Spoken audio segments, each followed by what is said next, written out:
And we are live again. Hey, Concrete.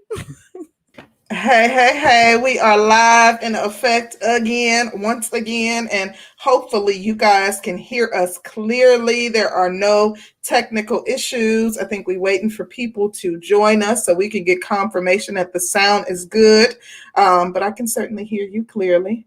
Hey, Eugene, can you hear us clearly? Yes, put a 1 in the chat if you guys can hear us clearly. We finally took you guys' advice. We like to let you guys make some decisions on the show now. So, yeah. Listen, y'all know that Danny wanted to try to work out the kinks, and even though y'all couldn't hear us, now we were hoping that things would be worked out because we've been having issues with StreamYards, but it sounds like you guys can hear us, so that's fantastic. Outstanding. Shout out to Black with a Q, honey. Love Hey, it. beautiful. Welcome to the family. Again. Okay, she said she had to subscribe because I was like, well, damn, did she drop us and pick us back up? That's the only time I won't trip if somebody try to leave us and come back. Concrete, are you toxic like that? Like a guy, you and a guy who used to break up and then y'all get back together and then break up again and get back together. Were you toxic like that? Yeah, girl. Not like okay, so I did the break up and get back together thing with my ex twice. Yeah, so I guess I am then to answer your question. Oh, Concrete. I don't typically play those games. Like if I say I'm leaving. Like the last time I left, I moved to Atlanta. I was like, I'm leaving you. Bye. Packed up my car and moved to Atlanta. So I wasn't intending on us being back together. It just so happened, but you got a good thing. You can't let them go. You know how that works. Oh, because Gemini's a break up with your ass because you ain't tell them they was pretty today. Y'all crazy as hell, honey. I am so not like that.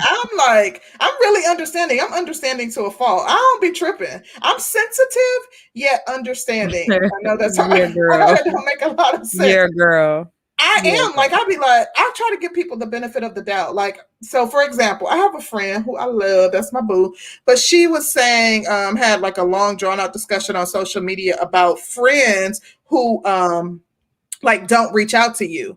And I was kind of going back and forth with her on it because I'm the type of friend that I understand that my friends have lives outside of my friendship. In addition, if they're not reaching out to you and you haven't heard from them, then you're not reaching out to them either. Like, that's the likelihood that you're not making an attempt either. So I'm not one of those people that like, okay, because I haven't heard from you in 2 months, we're no longer friends, or I'm mad, or I feel like, I need you to run up and behind me. No, I understand that people have lives.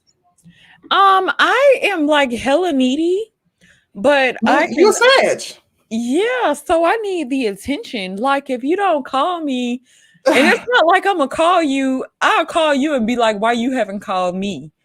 Even though I could have picked up the phone and called you, right. I'm just like, no, you already know how this works.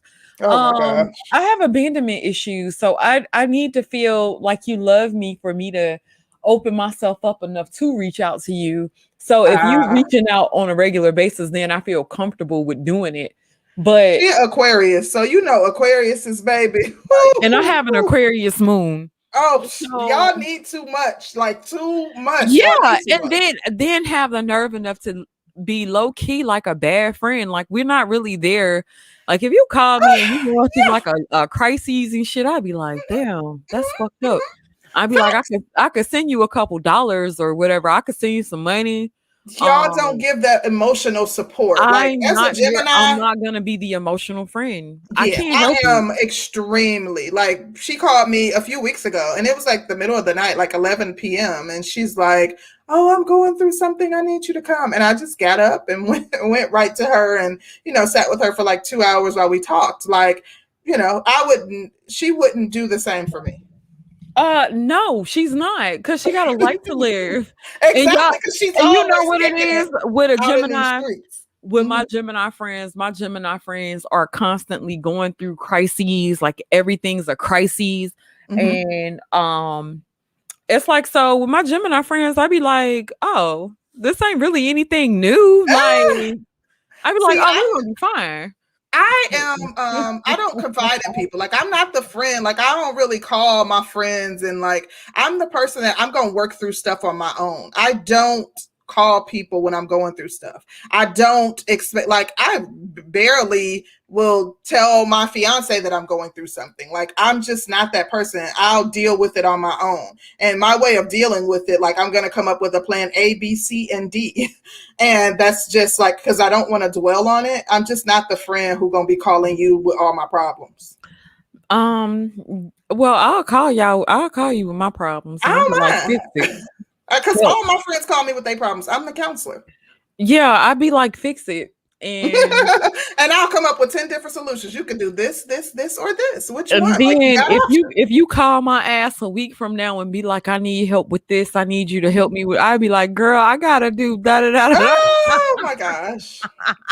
I I'm am not a doing that shit. horrible. Like I be wondering like how my friends put up with me, but then I realize who I am as a person, Mm-hmm. and then I'd be like, I'm so dope. You know what? I'm So about to go. no, I am, and so I get it. Yeah, I get it. I get it. I get it. So That's how my Aquarius friend is. Like, because people would be like on the outside looking in, like, why are you even friends with her if, you know, she is not, if you're not benefiting from the relationship the same way that she is? I personally, like, she is like such a joy to be around. Like, I love her energy. Like, we always have a good time, always laughing. Like, I love being around her. Kit Cloud said they're idiots, obviously. You know what? This I can't man, Lord stand have him. mercy. I'm not between him and Andrew Wilkins, baby. I can't. But I want to get back to what we were talking about before the stream was rudely interrupted by bootleg stream yards. They talking about our ghetto wireless and I had to go get her nails Send us some done and money so we can pay for it. Then shit, that part so we can upgrade. But shit. Dr. Dre, we were about to get into Dr. Dre and all the goings on regarding his daughter. So with Dr. Dre's daughter, okay. Mm-hmm. So then, she has 4 kids by 4. Well, I don't know by how many baby daddies, but it's always a question, and it's sad because every time I see a black woman with multiple kids, and if they look a little different, I'm like, do they got the same daddy? But then I'd be like, it's not my business. But I always kind of wonder. So that was like the first thought that kind of came to my mind. Like, I wonder, do they all have the same daddy? And then I was like, where are the daddies? Mm-hmm. Then I was like, so Dr. Dre been taking care of her for her entire life. Until like a year and a half ago or something. Until a year and a half ago. So Mm-hmm. she was about 36 years old. Mm-hmm. And then it was like I read something that said she does not have direct communication with him. Yeah, And she goes to his lawyer. She has not had direct communication with him since she was 5 years old. Now, I don't know how true that is because from what I read, and this was somebody who did the interview with her, I read that he has not been in her life consistently since she was 5 years old, but that she was communicating with him up until she told some of his business to tabloids. And that's when he cut her off. No, I think he had already warned her previously about like telling his business, and she did it again, and that was when he cut her off. And going forward after that point, she had to try to reach out to him through business partners, attorneys, yada yada yada.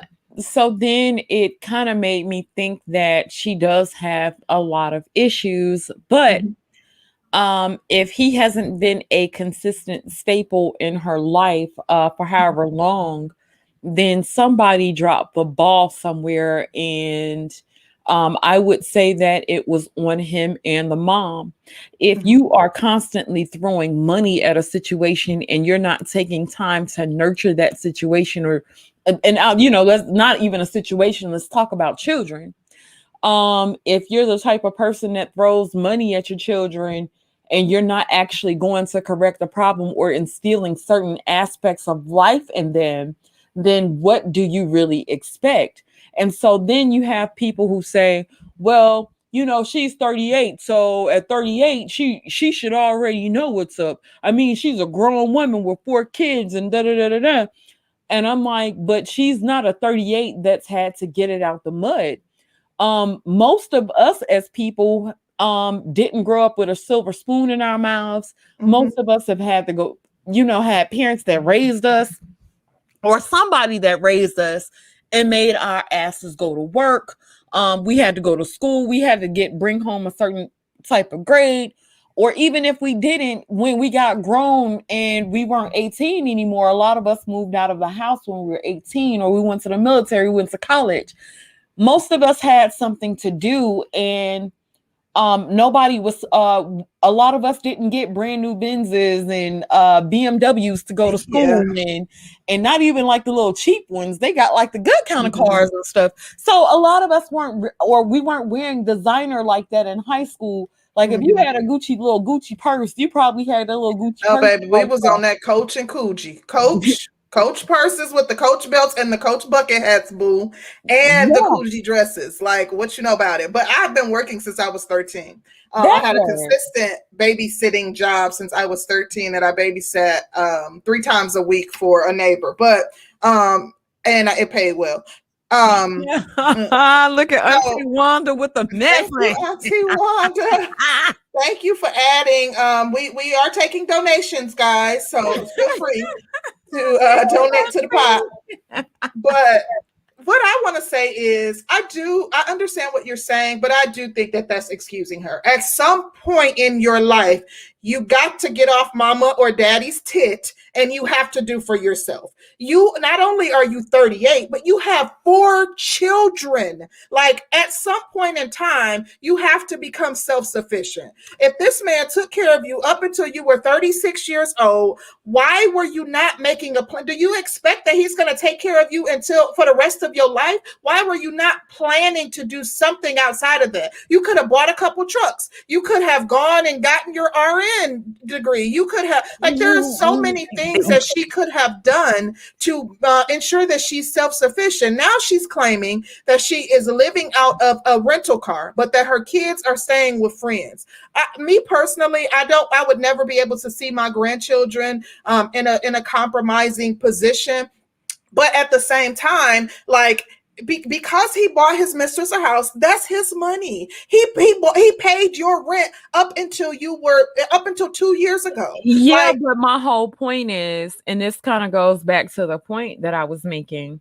If nobody has ever instilled those values in a person, then those values don't come automatically. Like you wake up one day, if somebody gave you money and paid, you develop your own values. Like it's not for mommy and daddy. You're gonna be 80 years old, and because I never learned how to wipe my tail, I'm not gonna wipe my tail. Like at a certain point in time, you can't use that as an excuse. What your parents? We're talking about people. We're talking as people who've actually had to have these things instilled in us. We're talking like people who's actually had to go out and get it. Think about it from this aspect.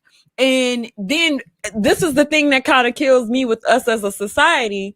If he's giving her money and he's taking care of everything to a certain point and she's never had to do those things, most people are really going to take what's given to them to a certain degree. If you're rich and your dad's rich, and your dad is giving you, your dad's paying for everything, and you've never had to work, and your dad is in the media and I believe Dre was a billionaire before it was announced. I really believe that. You know what your daddy working with, you seeing what your daddy is doing. But then the thing that confuses me about all of it, and I don't know if he bought her a house and she lost the house or whatever, but then it was like certain things I just will never be able to fathom if I birthed a child. And I was a billionaire, my child is automatically gonna have a house. And now if you take the house and you decide to squander it, that's your fucking business. But at a certain point, like if I had that much money, my child won't be in the media talking about they're homeless because they would have had a house. Let me finish my point real quick. I just don't understand about it. I understand that, but I like we have different belief we do have as it relates to that. Because I remember when we were talking about Kobe Bryant's wife's, Vanessa Bryant's mother. You're not obligated to do anything for anyone. Dr. Dre likely paid child support in a hefty amount until she was of age.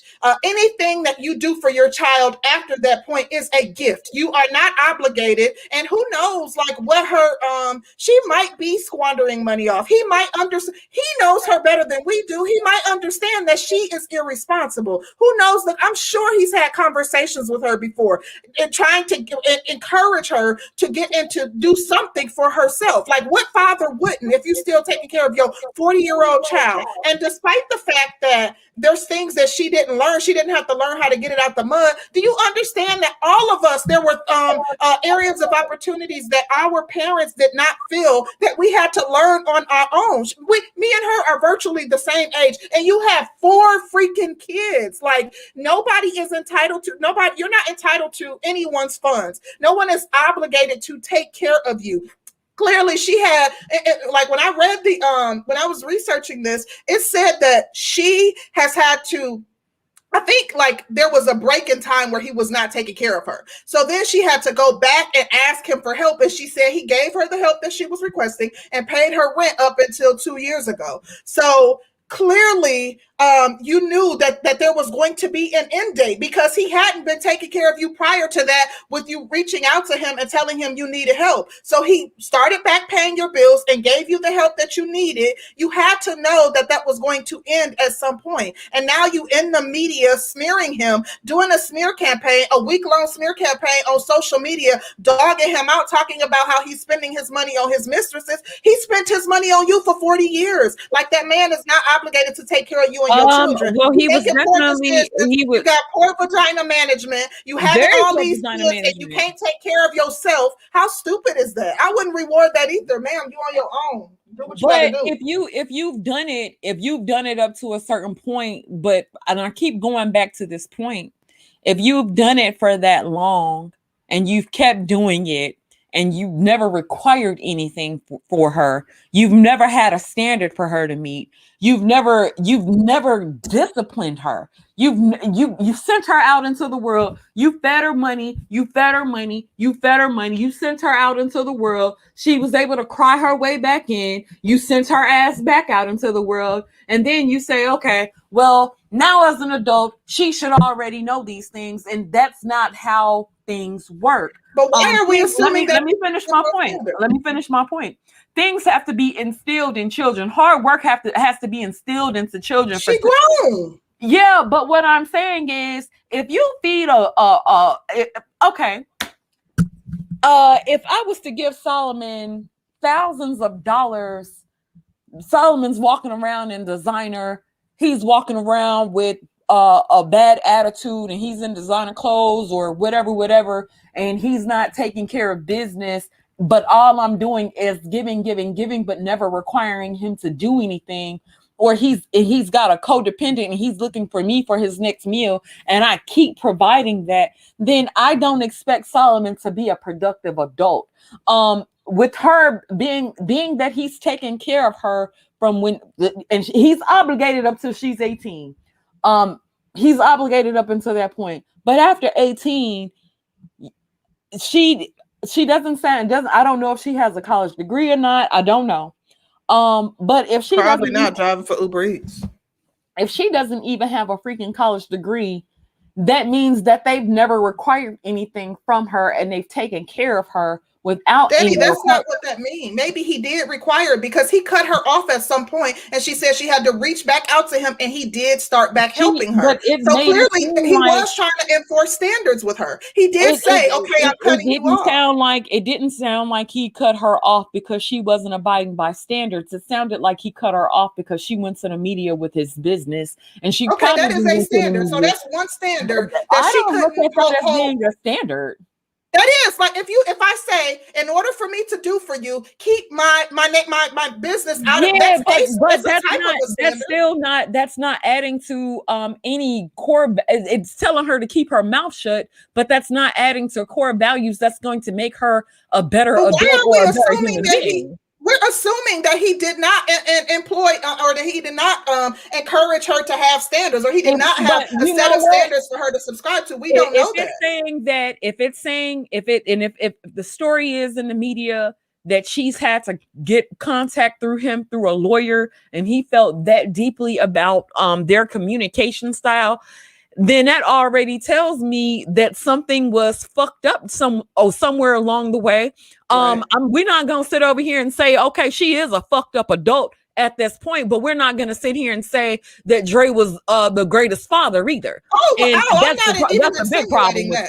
That's one of my hugest issues, because I'm not gonna sit over here and say that Dre is like the best father. Dre dropped the ball. Somebody dropped the ball somewhere. I agree with super chats real quick. Yeah, go ahead, and then I'll respond real quick. Shout out to Black Wizard. He says, "Get FIOS." Internet. Bio. Okay, well, we'll try. Thank you, Black Wizard. Thank you, Black Wizard. Shout out to Eugene Steele. He says, at 36 years old, one would have well-established one's self regardless of situation. Dre's daughter is trying to be a Black Paris Hilton and never work. I would be embarrassed if I was her. Well, let me tell you this. Don't look at Paris Hilton and think Paris Hilton never had to work. If you research Paris Hilton owns a chain of hotels overseas, not one or two, a chain. So Paris Hilton actually does get it in, and the Paris Hilton has modeled for some of the biggest companies ever. You can't really say that, compare her and Paris Hilton. Paris Hilton actually got up off her ass and did something, and that's sad. Shout out to Kareen from the Isle of Champions. She says, God bless the child that have its own. That's what my parents instilled in me. Kareen, great point, because blessed is the child that has their own and is able to provide for themselves. Shout out to Danica Marie up in this thing. She says, just stopping in and showing love. Thank you so much, Danica. And shout out to Karzaya. She says, facts. I tell my husband all the time that he's enabling his sister and his mama. All they do is cash app. If you constantly giving, then yeah, it's not going to be an ideal situation. Shout out to my husband. He says, my gut says that if Dre tells his side of the story, it's not going to be a good look for her. I do wonder what info the mom fed her growing up. Probably was telling everybody that Dre was putting up. Never mind. Shout out to Ken and Wiles. Stop making excuses for grown women. The strip is wide open and legal. Baby, that's what I'm trying to say. I got one more. Shout out to BAP for the Cash App. Thank you so much, BAP. We really appreciate it. Go ahead, girl. I do think that we're remiss in expecting parents to take care of 40-year-old adults. And the thing is, not only is she a 40-year-old adult, she has like teenage kids. Her oldest child is 16. Ooh. You've been a mom for a very long time. Like at what point do you move into responsible adulthood? It is not that man's fault. And I'm seeing everybody put the blame on Dr. Dre. Where her mama at? Why is no one saying her mom should also be offering help, despite the fact that she's not a billionaire? Like, he's worked for his money. He didn't come from money. He wasn't born with a silver spoon in his mouth. She specifically said that when she reached out to him previously, not only did he pay her rent up until the end of 2019, he also gave her an allowance. Like, ma'am, why would you not take advantage of that? Because you had to reestablish contact with him in order for him to give you anything. You had to know that was going to be short-lived, that there was limitations to his giving, that at some point the well would run dry, and you should have put yourself in a position to where you could care for yourself thereafter. I just don't agree with coddling grown adults. Like, at some point, despite the fact that your mother or parents, did not instill certain values in you. Mine didn't instill certain values in me, but I'm a fully grown woman. Those values were things that I developed on my own along the way. If you put yourself at the mercy of someone else and you're a grown functioning adult with children, you have to know that person can snatch the rug out from under you at any point in time. But the whole factor of the matter is, even when he snatched the rug from up under her and she ended up going back and he still coddled her, I actually look at him and said that he was responsible for fucking coddling her. He was the main one responsible. All he did was throw money at it. How you making him more responsible than her? Well, I'm going to tell you, because it still goes back to the point. If you're steadily giving the money to a person then you're steadily doing it, that's not teaching them anything but to become more codependent.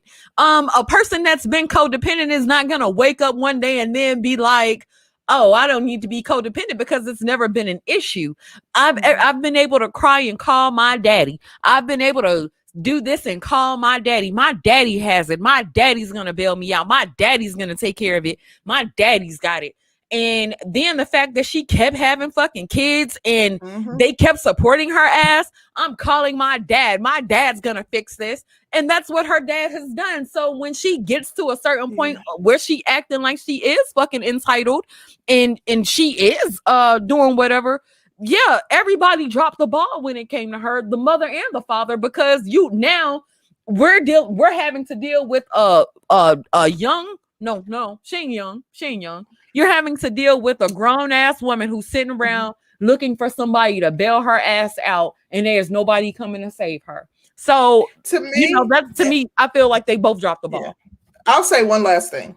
In my opinion, the bigger onus is on her. If we were talking about someone even 21, although 21 is grown, I can understand that. But this is a woman who has life experience, who has children. She specifically stated that he not only was paying her rent, but gave her an allowance. And we are assuming he didn't have a conversation with her about his expectations once he started helping her. That he didn't have a conversation and let her know, okay, I haven't been helping you, but I'll start back helping you, but it's for a limited time. Or you have to also help yourself, or you have to also apply yourself. I think that, I can't imagine anyone, and especially someone who wasn't previously helping you for whatever reason, starts back helping you, not talk about what they expect from you. Like she has she's making poor decisions. She says she has a rental vehicle that she's driving, an SUV that's over $2,000 a month. You could buy a little Uber for $2,000 a month and do Uber Eats and DoorDash. Like she just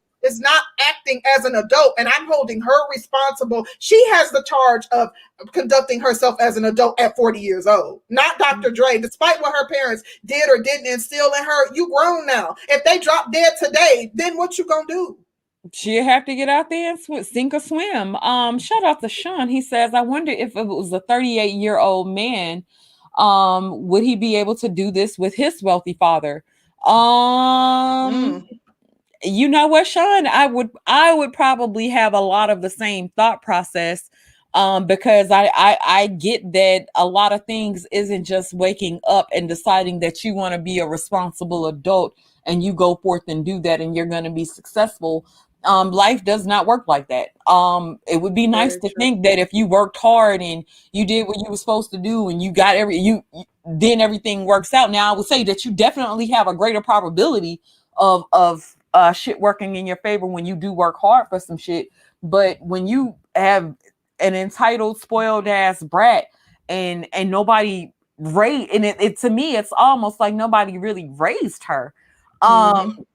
Then this is the product that you end up with. So I think my thoughts would be the same. Shout out to my husband. He says, I get what both of y'all are saying. Concrete saying, baby, you grown, you got to get up, get out, and get something. And Bay is saying he was probably giving her money without requiring anything. That's very possible. Absolutely. Yeah, pretty much. And this is all coming from a mother who has young adult children, and I still pay their bills. I take them groceries. I take them toilet paper. I go to their home and see what they need and what they're lacking, and I go out immediately and get it. They don't even ask. I do all kinds of stuff for my children all the time, but there are requirements for them. They do have to work a full-time job. Both of them also have their own businesses. They do have to, listen, they even have to keep their house clean. When I come over, okay, like, what's this stuff? Why y'all ain't took the trash out? There is requirements that come with me helping them. And I just can't imagine a parent not giving requirements. But if he did not, Yeah, she was coddled, but I do believe at some point she should have known that the well would run dry. So this is a good conversation. I'm passionate Shout about it. out That's how you know it's to good. Wadner. He said it happened with Brian McKnight and his two boys, and they were in their late 20s. I will say that there definitely wasn't nearly, oh, excuse me, nearly as much leeway given to his boys versus to Dr. Dre's daughter. And I would say that because Dr. Dre's daughter's 38 years old with 4 kids, Right. I do think a lot more leeway is going to be given to her because she does have the 4 kids. Now, Lawrence even with Fishburne all daughter that, did the same thing. Remember when man, she she started sure did. met But up I with don't think, Brian you Pumper? know what? Nobody felt bad for Lawrence Fishburne's daughter because she started doing the show, honey. You know what she started doing? I don't think anybody really felt bad for her because she started doing she was doing them little movies. And so they didn't give her the same type of what you call it, but I think it's more so because Dr. Dre has been pronounced, he's been announced to be a millionaire. And when you're a millionaire, people don't feel like you should have money woes or your family shouldn't be on the media telling people that you ain't doing shit for them. People will feel some type of way about that because you're a billionaire. So I can kind of see it from that aspect too. But anywho, Yes, honey. child, that was a a very good topic. But you want to get off up into the topic of the hour, what the show that we're streaming about, or did you have something else to discuss first? I was gonna talk about um Vanessa Bryant because they did reach a settlement. Yeah, let's hit on it briefly. Just real quick, Vanessa's Bryant's mom filed a lawsuit against Vanessa Bryant, saying that Vanessa was supposed to be taking care of her for the rest of her life. Her and Kobe was supposed to be taking care of her for the rest of her life, and she came to the media shortly after Kobe Bryant passed away or whatever. She went to the media about money and saying what Vanessa was supposed to be doing for her. And Vanessa popped back and was like, we've been taking care of her for a long time. We never promised her we would do this, that, and the third. Right. She wasn't our nanny. Yeah, right. She was, all of it was lies, is essentially what Vanessa was saying. Right. And so to come to find out that they've reached a settlement, but the settlement was non-disclosed. So I'm really curious as to what the settlement was though. And was it all lies? I personally wouldn't have gave her a damn 1 red cent. I don't care, ma'am. Like, listen, I wouldn't have given her one thing. She could have been living in Tent City for all I cared. The fact that I just lost my husband and a child, and my mom is going to the tabloids bad mouthing me.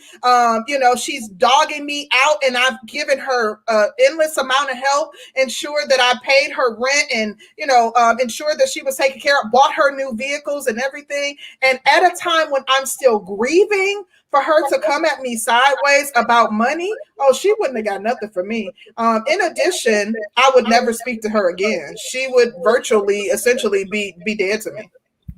Honey. I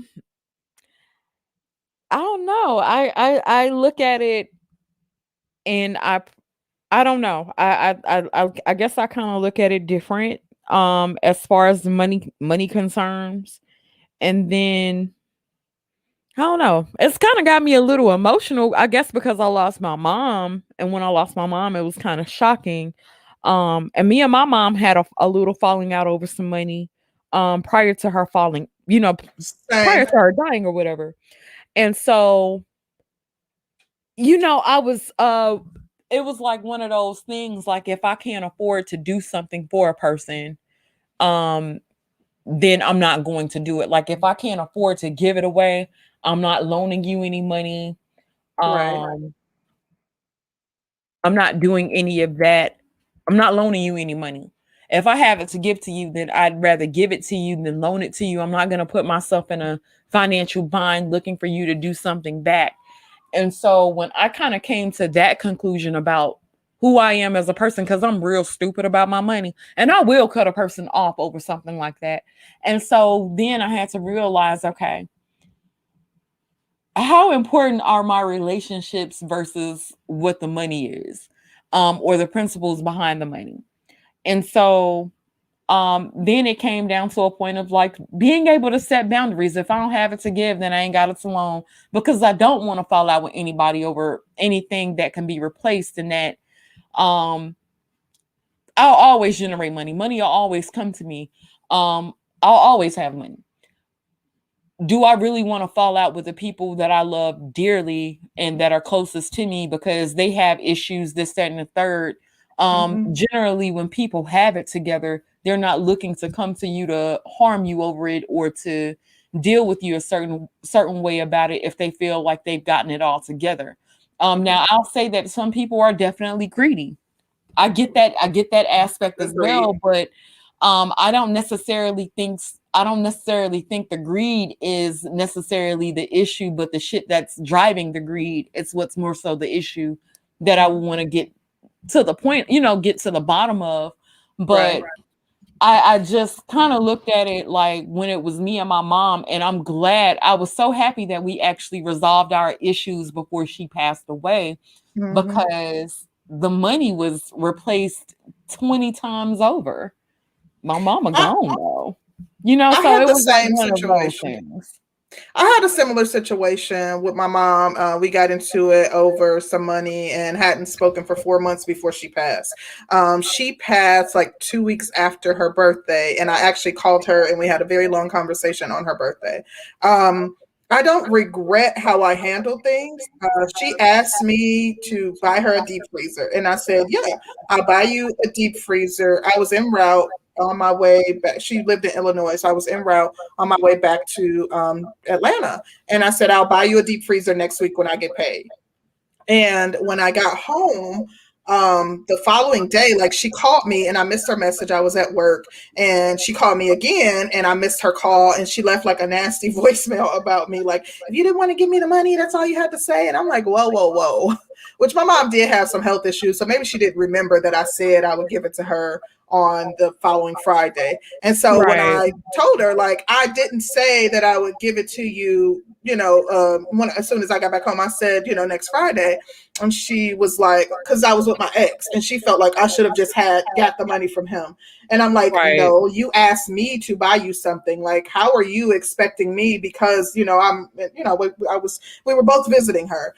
She wanted me to get the money from him. And I'm like, it's not even a matter of me not having the money, but the money that I have to spend. Like, you want me to spend $285 on a deep freezer? I can do that for you, but next week when I get paid, so we had a disagreement about that. And as a result, we didn't speak for 4 months. Now, I wish that I don't regret how I handled things, but I wish I wouldn't have let that time go by without speaking to her. I will give anything for my mom. And even as it relates to the situation with Vanessa and her mom, it's not that I would not want to see my mom doing good and pay my mom's mortgage and ensure that she's doing okay, but it's the timing. It's the fact that you don't have enough love and respect for me to not do this while I'm grieving. That's my problem with what Vanessa's mom did. However, you aren't entitled to my money.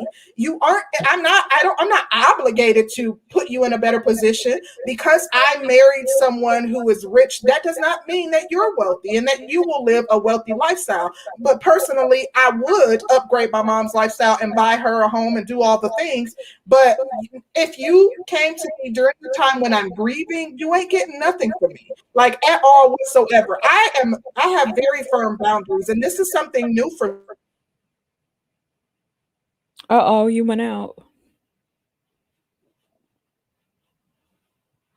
Sorry about that. All my life, I didn't have firm boundaries. So later in life, I developed firm boundaries, and I'm very serious about those boundaries because I don't want people to walk all over me. It's important for me that people in my life also respect me in the way in which I respect myself. So because of that reason, I don't bend on those boundaries. I love my mom dearly. I still do. But I don't regret telling her, I didn't tell you I was going to get it as soon as I got home, and I'm not obligated to get it from my man. Like, so I understand, Vanessa's mom wanting to benefit from the wealth that Vanessa has, but timing is everything. You don't do that when a person is grieving. That's my whole issue. Yeah, I understand that. Now I don't know.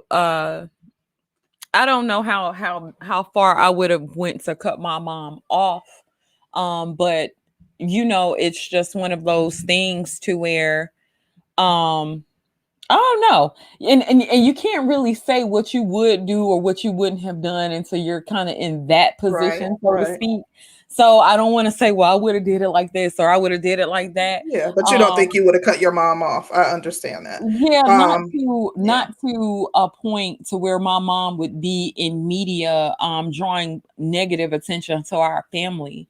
Like that. But is that on you or is that your mom? Like, I feel like you take on a lot of the responsibility for other people's actions. Like, it's not your fault if someone else does something despicable to you. It's not up to you to ensure that you avoid them acting irrationally. That's not on you. But the whole problem is when people try you a certain way, people don't just try you a certain way and the shit's done unless you cut it off. When people will come at you a certain way, it's because they feel like they can, for one. You as some boundaries that you haven't set to let a person know that no, that's a no. Right. So a lot of times when people do things, then I always try to go back to see what my involvement was to that reaction to things. I always look at self first because I allow who I want in and out my life. I allow them to treat me a certain way. I allow myself to be treated a certain way.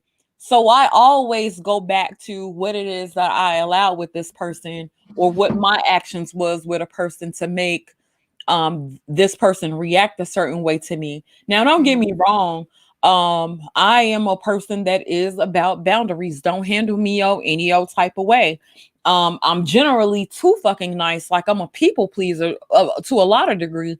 So when a person does violate me, I can't go. You know what I'm saying? And if they violate me to a certain point, yeah, it's going to be a problem. And so, like I said, yeah, I'll always go back to what it is I did in a situation or how I was acting in a situation to elicit a certain response. And yeah, that's generally where I'm at with it. So it's not necessarily me taking responsibility for their actions, but me taking responsibility for their actions to my actions. So if that makes sense. No. I understand what you're saying perfectly. Definitely understand. Yeah.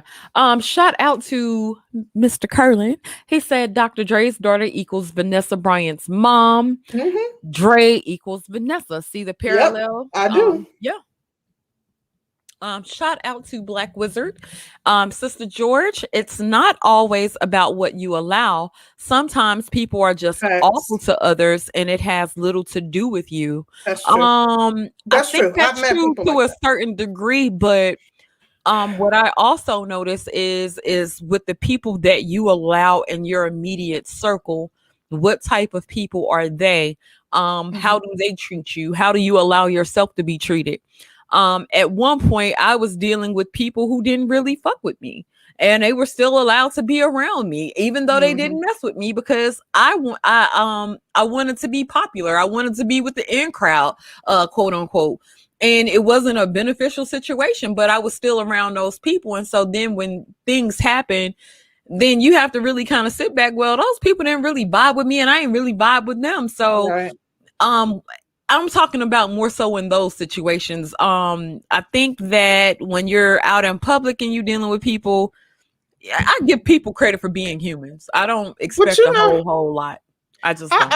You give a lot of grace, but I understand, like, you can't pick and choose your family. Like some of us are born into toxic families, and to me, we as a people, we have a problem calling out the toxicity. We have a problem saying, "Mom, you are toxic," and as a result, you cause years of trauma, and that I'm still working to heal from. And as a result, you trigger me, and you trigger my anxiety or my depression, and because of that, I can't have a functioning relationship with you. And I've seen people do this after giving their mom chance to, okay, mom, would you attend therapy with me? Okay, would you be willing to not do certain things that trigger the trauma that I endured because of you? And mom is like, no, and they're still toxic, and they don't want to face the reality that they are the common denominator in their children's the trauma that their children suffered.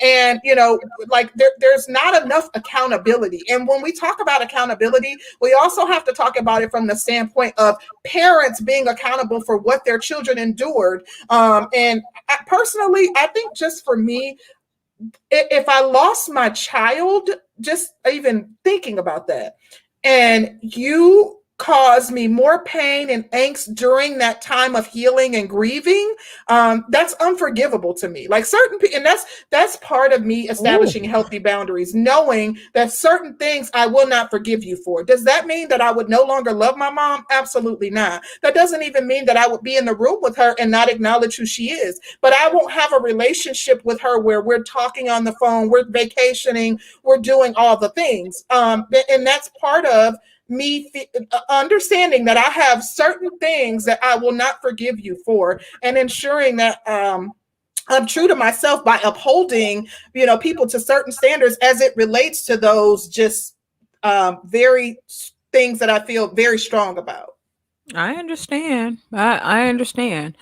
Shout out to the Antisocial Socialite podcast for the super sticker. Thank you so Thank much. you. And if you guys haven't subscribed to the Antisocial Socialite podcast, please go and give her some subs. Go see what's going on. And she be doing some stories. I like her channel. I do. I like her channel. But honey, you ready to get off into it? Yeah, because girl, we done got real heavy up in here. Maybe we should have changed the topic because we've been talking about this.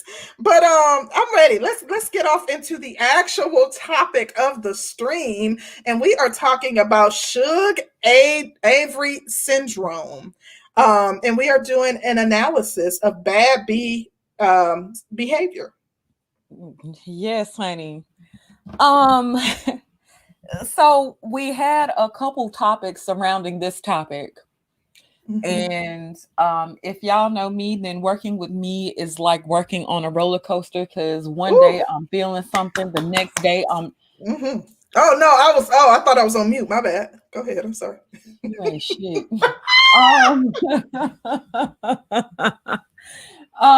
But so working with me, it's like one day I'm on one thing, the next day I'm on this.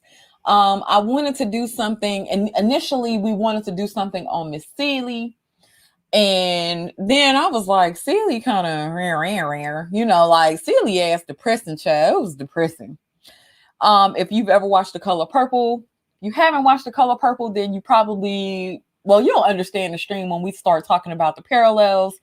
But when we got to watching the movie, and me and Curling sat around and watched the movie yesterday, and I was like, oh, we got to change this up.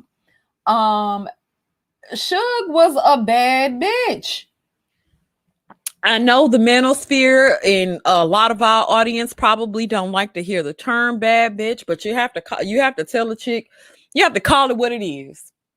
When we got to watching the movie, I called Concrete like, you changing this shit again? And I'm like, yes, again. You already know how this go because you've been working with me for almost 2 years now. So you would think she would be used to it by now, but she not.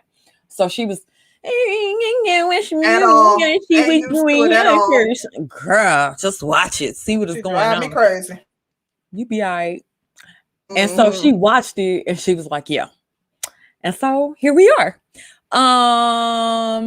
What were your thoughts? Let's start there. Okay, so I have to admit, so I did rewatch the movie, which was good. I needed to refresh my memory. You know what was so weird? I rewatched the movie on my own because my fiance hates the movie, does not like it, and he feels as though it was written by a misandrist, and there's a lot of misandry within the movie, that it paints black men in an awful light. So he hates the movie. So I had to wait till late at night when he went to bed before I watched it, and I was up late watching it, doing the thumbnail and whatnot. But it was difficult to watch. I saw the movie through a completely different lens. This is why I tell you, ladies, like, oh, it was so different. Don't ever let someone tell you that you are your mistakes, that you are like, I've grown in such a fashion that I could barely make it through that movie because, number one, I'm such an empath, and the trauma, like I had a visceral reaction to what I was watching. Like, it was hard whenever I'm extremely empathic. So when I see something bad happening to people, I get a ball in the pit of my stomach. And that's how I was watching that movie. So it was just difficult to watch. Despite that, I watched the movie and, of course, did the analysis of Shug. And I remembered her parts pretty well. So there wasn't anything extremely surprising. There were things that I was able to hone in on by rewatching it, but there was nothing extremely surprising by her character for me. Like I said, I was able to hone in on key things, so I was glad I rewatched it because it let me it kind of broadened my perspective, and it also broadened my ability to do commentary on the subject. Right. Shout out to Sun is Hot Ra. He says, take it from one that knows, ladies. Sometimes you gotta cut family members off, even if it's your own parents. They like to quote, honor thy mother and father, but never do they quote, do not provoke your children to wrath. That is a great point, Sun is Hot Ra. And thank you so much for that super chat. Thank you so much. Yeah, so let's go through this movie, honey. Let's get into it, sis. Oh, I had one more topic, but I ain't gonna do it. Yeah, if we can find a way, we'll work it in. Yeah. I'll start going through a couple of the scenes. So, the opening scene, Celie's daddy tells her she has an ugly smile. And the fact that she had supposed children by her dad, which was in the opening scene. She had got pregnant twice for her daddy. She had a boy and a girl. The little boy was named Adam. The little girl was named Olivia. So Celie's daddy was messing with her. In comes Mr. Mr. was looking at Celie's sister, trying to get with Celie's sister. But the dad was like, no, you can't have Nitty. You not now, not never. You can't have Nitty. But he said, we got Celie right here. And he showed Celie off. And even from the beginning, they showed this man treating this woman like a mule, where she was carrying all the bags while he was up on a horse just riding. And I thought that was such an interesting scene because I was like, damn, already, here we go. I thought that was kind of crazy. When they ended up in the bedroom to lay down to have sex, Shug Avery's picture was on this man's nightstand. Celie wasn't allowed to question that. She wasn't allowed to look crazy at it. She wasn't allowed to say too much of nothing. But this woman's picture was on this man's nightstand. Even when they were getting ready, when they was having a business, her picture was on this man's nightstand. So I was like, damn, he a little bold. She was getting ready to shave him. He told her he would kill her if she cut him. But she had to go in. The house was a wreck. She had to go in, cook, clean, get the whole house in order, get the kids' hair in line. One child, she was trying to comb her hair. The child's hair was so nappy or whatever. And she told him she couldn't shut her up. She said that she wanted to shave the little girl hair off and start over. And she back talked him, like, well, no, we have to do this. And he came over there and he slapped the taste out of her mouth, then told her, like, don't back talk him. And then he went on. I was kind of wondering, but I'll ask this question in a second because I'm just trying to go through my little premise.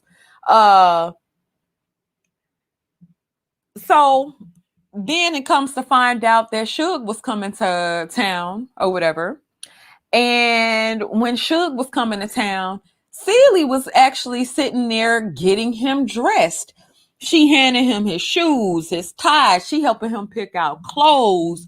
She helping him do any and everything to make sure that he was all the way together for another woman, which I found to be crazy as hell because I've never seen anything like it. But it was almost like she was sold into slavery, if that makes sense. Concrete, what are your thoughts so far? I'm not going to recount what happened in the movie. Y'all will have to watch that. But okay, I do think that you brought up something really interesting. First, you touched on, the premise, and we wanted to do an examination, like Danny said, of Shug Avery, but we want to talk about it like from a modern day standpoint. She was like an OG bad bee.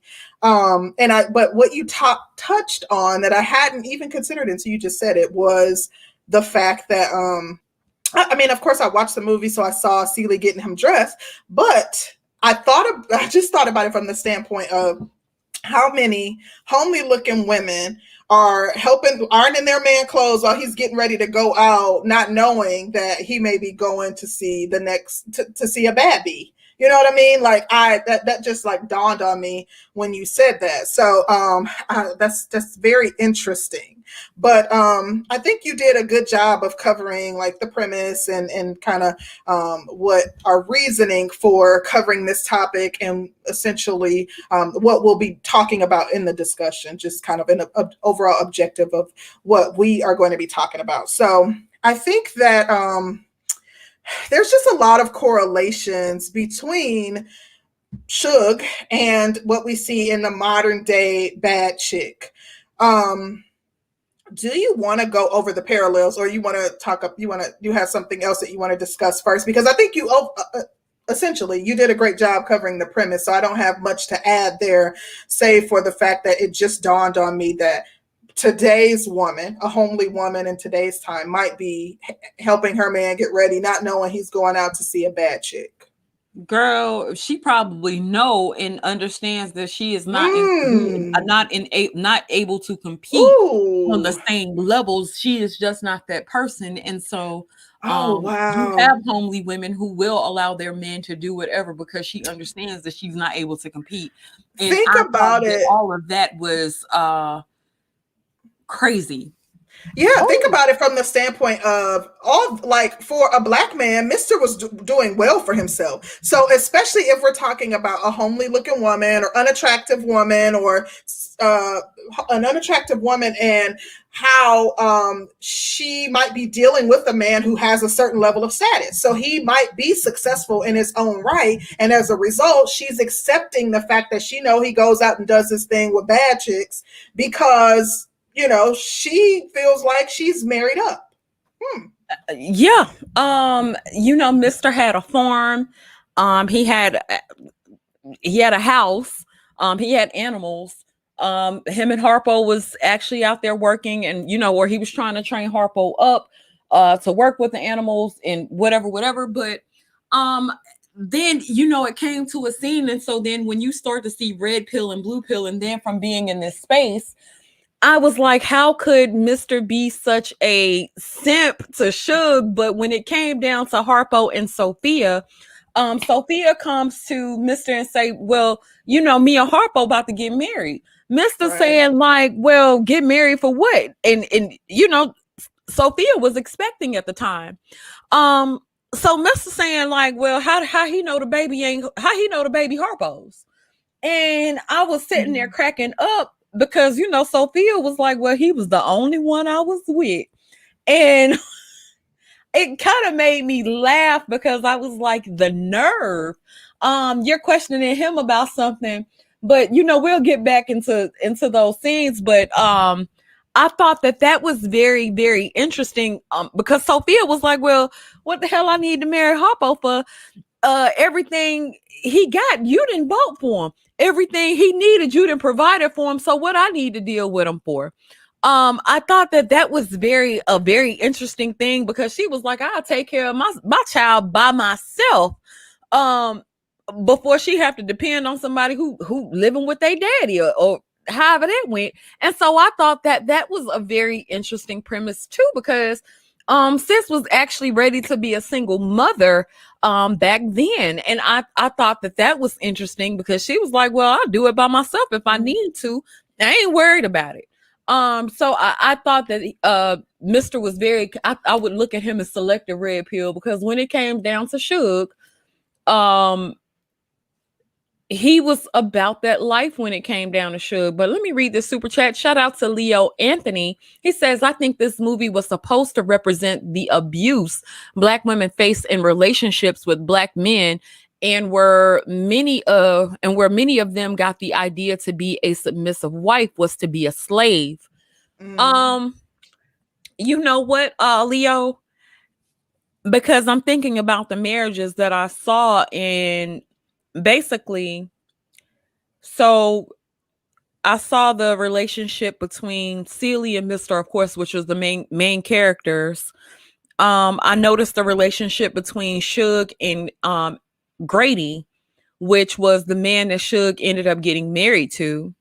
I noticed the relationship between Sophia and Buster, which Buster just seemed, I'm not gonna necessarily say simpish, but it was a lot of simpery that they did. Like it was a lot of simpery going on. So I thought all of that was really, really, really interesting. And it was Harpo and Squeak.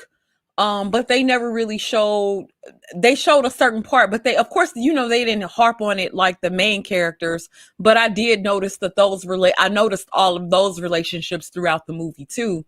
And I don't necessarily, I think that being that the main character was Shug and and then you had the husband and wife that adopted Celie's kids. They didn't show a lot of that relationship. So I don't know. I haven't read the book in years, so I couldn't even tell you what the book was about at this point.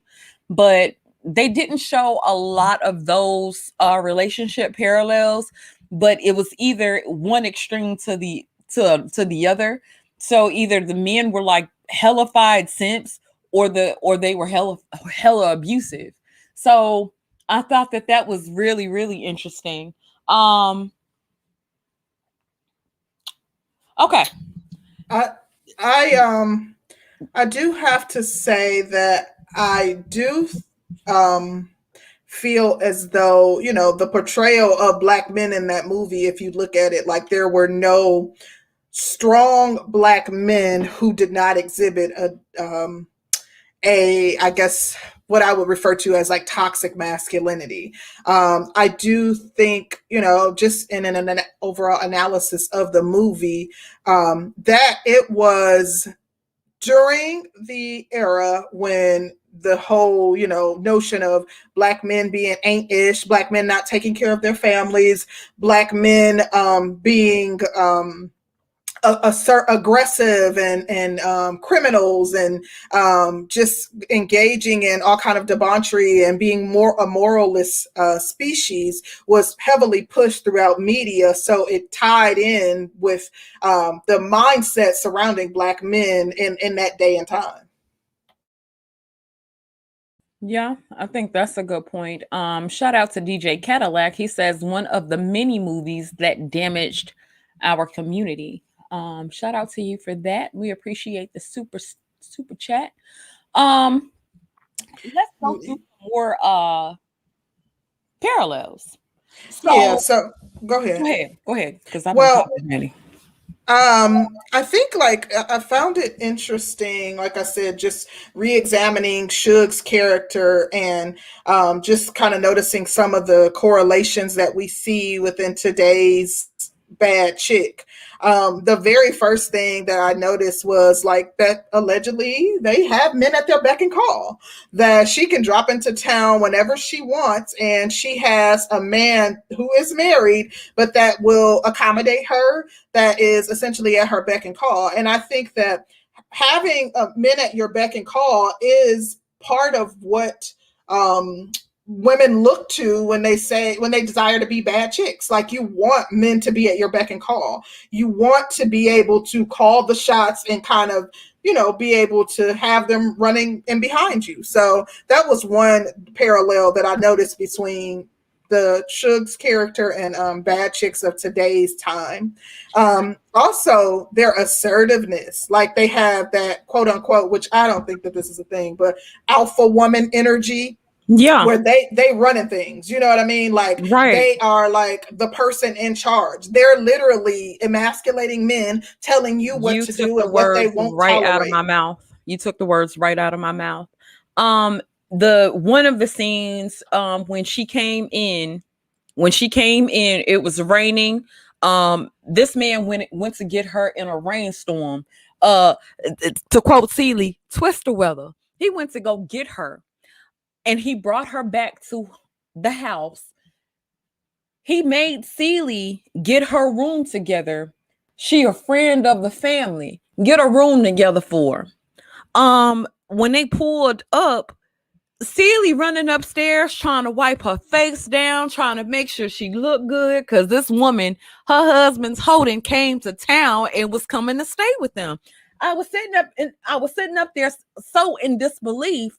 But then when she got in the house, she told him she didn't want a boy. She needed her a man. She wanted a man. She didn't want no damn boy. Absolutely. Emasculated him. Straight emasculated him. She didn't do it behind closed doors. It never seemed to be a fearful bone in her body as to what this man could do to react to her.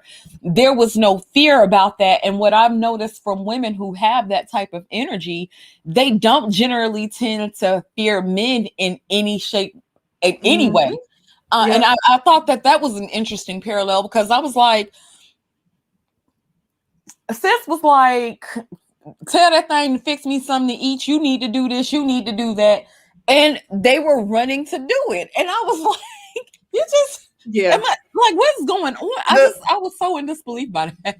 The interesting thing was that he was supposed to be a strong masculine man. So the other parallel that can be drawn from that is bad chicks can even bring a strong masculine man to his knees. So that's another thing that I derived from the movie, and comparing it to modern day bad chicks. In addition to that, like just the sheer sex appeal. I think that the sex appeal of Shug Avery and a bad chick is one of the things that separates them from your regular everyday average women.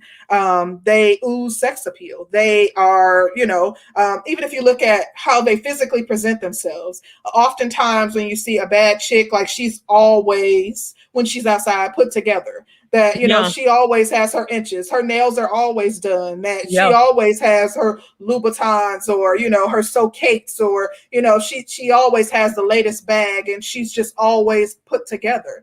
And in addition to that, she just, like I said, oozes sex appeal. The confidence that she has, and the feminine energy that she exudes, will cause men to stop and stare.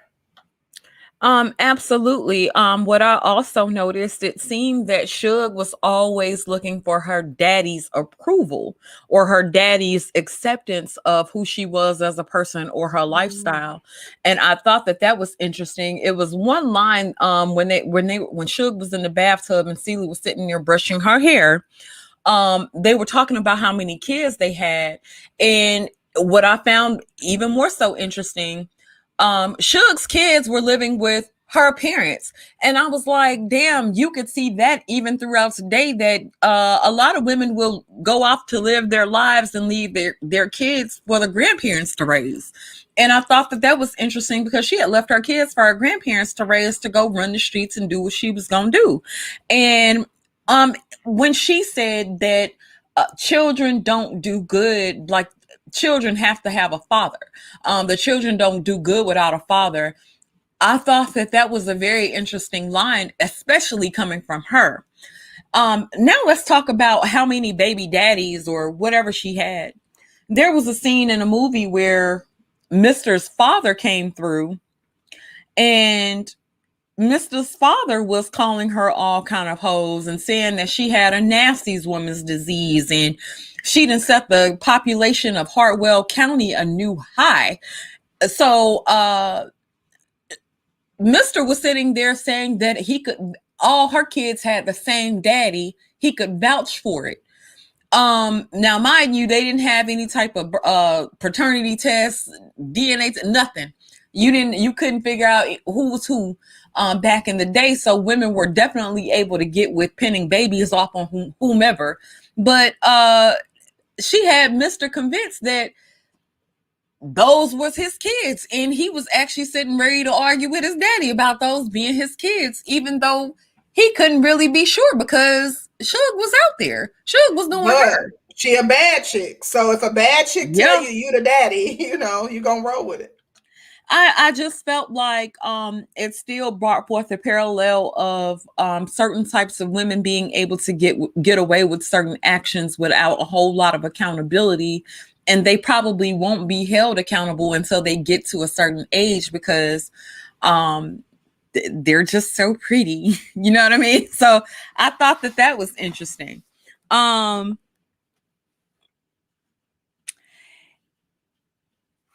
Where was I at?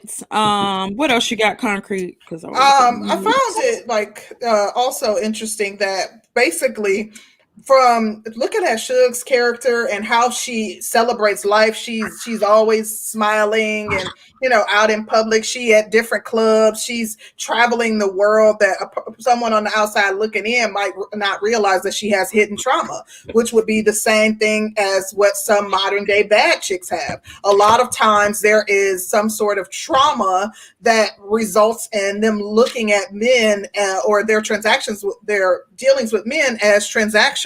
So that was another. That's a great point. Yeah, correlation that I was able to draw from the two. If you talk to a lot of women of the night, and we've had interviews with different types of women, and if you ask them how they view men at a certain point, especially after being in certain types of businesses, a lot of them don't necessarily, and this is my opinion, I don't think they have the same respect for men that they would have if they hadn't seen certain things. What do you think about that? I can agree with that. I agree with that. I also wanted to point out too that one other correlation that I noticed is that Shug had what I would like to call groupies. Essentially, Celie was her groupie, and as well as Mr. Like the whole couple, but it's a whole married couple, and y'all are my groupies. But modern day bad chicks will have people that tend to just want to hang around them too, because an average woman or a woman that's more homely looking, the attention that bad chick garners can be of a benefit to them. You know how men know how you always are like have to play the wingman, and it'll be like, yo, your homeboy got the bad chick, but she coming with her not so beautiful friend. So like people know, like hanging around a bad chick, you will still be able to pull men and or free drinks, free food, whatever she benefits from. Oftentimes the group will benefit from too. So that was another correlation that I wanted to highlight. Absolutely. I was looking at the scene at the juke joint. It kind of reminded me of like a little hole in the wall, in which it essentially it was, but it was just kind of reminiscent of like everybody being at the club, everybody trying to get to the fly chick.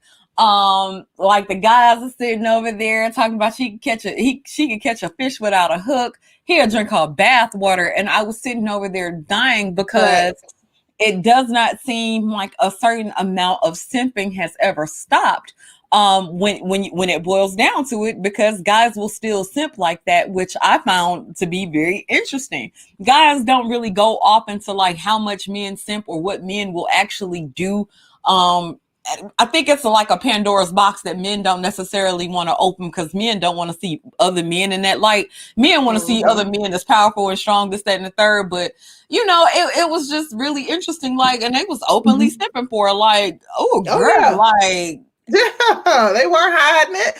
That is very interesting, the fact that they were open about it. Like, whereas in today's time, you know, you would be shamed for simping. But even in this space, when we talk about, like, we've talked about Tommy and how Tommy, you know, has a history. Like, she fits the mold of what men speak against in this space. But you do see tons of men in the comments like, but she fine though. So I guess if a woman is beautiful enough, if she's you know, and Tommy would be who I would use as an example of a bad chick. I guess it's not taboo to simp if you're simping for someone that fits the mold of a bad chick.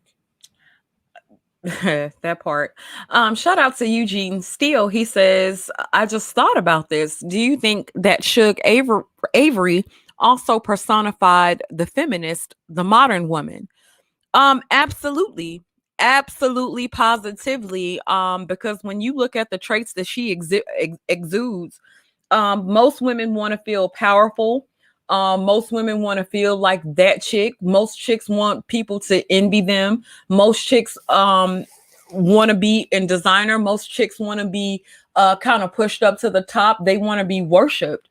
I think a lot of chicks want to live that lifestyle. They want to walk around and be pretty. They want to walk around and be loved. They want to walk around and be revered as this great chick. Shug Avery was so bad. She got married. She didn't get married to like a bum dude. Right.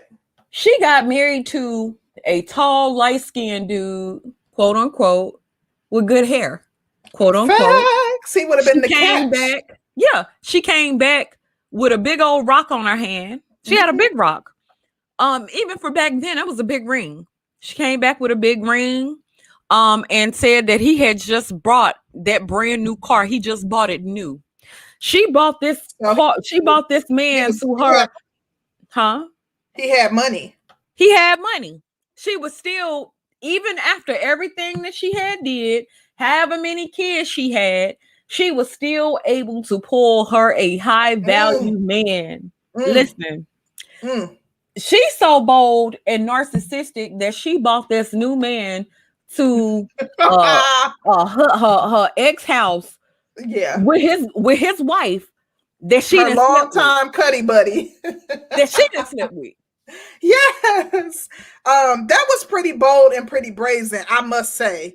You know what that tied back into what we talked on our last show, how bad chicks, pretty women, 8s, 9s, and 10s can have a ton of kids or have different baby daddies and multiple kids and be a baby mama, and she's the exception to the rule. In this case, Shug was the exception to the rule. So that definitely ties right into that. I don't have any more parallels, but I do have some questions for you. So whenever you're done making your parallels. I just thought that then another thing that I thought about was the fact that when she was getting ready to have sex with Miss Celie, she was telling Miss Celie that Miss Celie was still a virgin, even though Miss Celie had 2 damn kids. But I was looking at that like you telling her. Now, I'm not saying that Miss Celie had passionate affairs with the men that she had, with the man that she had children for. But Miss Celia had a whole husband that she felt like just got on top of her to do her business. But the fact that Shug came and offered her some whole logic, which I thought it was whole logic. This woman has had 2 kids, but you told that woman, you still a virgin, Miss Celia, and got on down with her. I thought about the manipulation of all of that, and to me, it was actually quite manipulative. Well, bad chicks are manipulative. They're masters of manipulation. Very much You know so. that because they master the art of game. Yep. Absolutely. Absolutely. Yeah, so I thought that was a very interesting thing too, because I was like, your wholeness, Shug would be the type to tell you your wholeness can be deleted if you don't, if you don't feel like, That if you part. didn't come, you ain't have sex. If you ain't do this, you ain't do, Regular you know. Drea. Drea. Yeah. So I For thought sure. that was interesting. But Facts. go ahead with your question, honey. Okay, so my first question is, when we talk about bad chicks, and you know, when I'm like Shug, back then they weren't going and getting fix-a-flat in their butts and stuff, so she was a natural woman. But in today's society, is a bad chick born or is she created? Like, can a chick who is average turn into a bad chick via surgery and weave and all the fixings?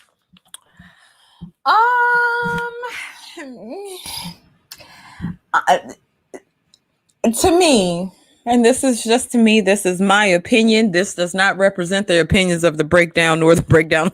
You know how to give you a disclaimer. Yeah. To me, I feel like bad. You said, can they be? Do they have to be born or created? Yeah, can they be born or can they be created? If you, I you know think what I they mean. have to be born. I think bad chick is a certain type of mentality, because you do have women who can. You have women that are born like they had mothers and grandmothers, and their mothers and grandmothers left certain types of legacy, and certain types of rules that they had to follow. With a bad chick, you can get a nice weave, but there's no person in the world that's going to tell you that real long hair, your fake long hair is going to ever be better than somebody's real long hair that's maintained. Natural beauty, if you having to put on lashes and glue and all this stuff, it's not going to compete with a person who's able to enhance their looks naturally. As far as stress, you have mamas that was in the house that a hair couldn't be out of place when their kids left the house, or they're not going to ever look out of place when they get ready to go, and the children are going to be just as clean. They're gonna be casket sharp, honey. So it is a mindset that's passed down too, like how you conduct yourself, how you carry you brought like that was really, you did a really good job of highlighting why you think a bad chick is born versus her being created. Because even if we look at like a lot of the women who we hear often associated with being bad or dimes or close to it are naturally beautiful. Look at Lori Harvey, you know what I mean? Right. And then you have like JT, and I think you brought up a good point with Lori Harvey, because you can go back and look at old pictures of Marjorie Harvey, and see how Marjorie Harvey has conducted business for a very long time. Yeah. Marjorie is beautiful herself. She's been able to get, you know, the men she wanted and whatnot. So that's a good point. And if you compare the parallels, Marjorie went from a cousin to a cousin, and married both of them, I want to say, and then was still able to married a millionaire. Yeah, exactly. Absolutely. And Marjorie's mom was, you know, a beautiful woman too. So like I've seen pictures of her on Marjorie's social media when she was younger. Very beautiful, fair skin. I think she's mixed race. Beautiful woman. So that is something that's been passed down. But then if you look at like a JT, who would not have been considered beautiful by any, you know, one's opinion when prior to like her becoming a city girl, and now she has the weave and the enhancements and whatnot. And I still don't think that for most people she would be considered to be a bad chick or you know, in an 8, 9, or 10. So I do think that you bring about a great point. When the beauty has been manufactured, to me, manufactured beauty is never going to compete with something that is absolutely natural. Not to say that there's anything wrong with manufactured, but if you're talking about real versus fake. Real should win every time, but we could be we're in a different time now. We're Now, in a Black with different a Q time. says that a lot of people don't mind plastic and superficiality. I think that men could still be attracted to it, but I don't think that they would associate you as, they wouldn't, say that you're a dime. They wouldn't categorize you as a dime, although they might still be attracted to you and might still want to sleep with you or even be in a relationship with you. I still don't think that typically most men would associate you with a dime or, in my opinion. I got one more question for you. Go ahead. So I notice a lot of women who are more on the average side tend to consider themselves a bad chick. I notice women, even if you look at Kevin Samuel shows, he'll have women on there who are believed to be rating themselves higher than what they truly are. How does a woman know, what are the telltale signs? Because I think it's some women that are delusional. I wouldn't consider myself a bad chick. I'm an average looking woman, but baby, I can get fine. But I do see women who would likely be considered average that for some reason classify themselves as bad chicks. And I want to know, are there telltale signs that a woman should, that tell a woman that you're classified as a bad chick? I think in our heart of hearts we know, but I'm tired of seeing women who aren't say they are. Well, I'll keep it a buck. If you're having to call into a dating show, to a man for dating advice, that should be a telltale sign. Number one, that you probably not as fly as you think you are. That's one. You about to get all kind of negative comments. She said, the sistageorge is I'm just saying. But telltale signs that you might be a bad bitch. The type of attention that you get. And I'm not saying that guys are approaching you trying to have sex with you, but guys are approaching you. They're holding the door for you always. You keep yourself together. You're a pretty woman. You know how to conduct yourself with class. Class is a big thing because a lot of us can be pretty, but not necessarily be classy. We curse too much. We're loud. We're ghetto. We're boisterous. A lot of us can fall into that category. But the type of attention that you get from men, a man goes, if you still have men approaching you in the streets trying to see what's going on with you, trying to get your number, that is a good sign that you might be very attractive. I'll also say that, what else? Because I just lost my frame of thinking, girl, because I had like a whole slew of things. Your hair is bouncy. How much a man does for you. A man isn't looking for you to pay half when you're a bad chick. A man will take care of a bad chick. A man is going to do for a bad bitch. He is going to provide. He is going to make sure that everything she wants, she gets, because she is a bad chick. And he knows that if she's truly a bad chicks don't just come rolling around like dust. It doesn't happen like that. Bad chicks tend to be a rare thing. So majority of us is not bad. I think that I agree. Most people, average is not a bad thing. No, it's not a bad thing. Yeah. She exudes a high level of femininity. She is not going to raise her voice. She is not going to be seen cursing anybody out. She knows when to get somewhere and sit down and shut up. She's that type of classy, real high esteem. She's going to be together. It's a lot of different traits. What do you think?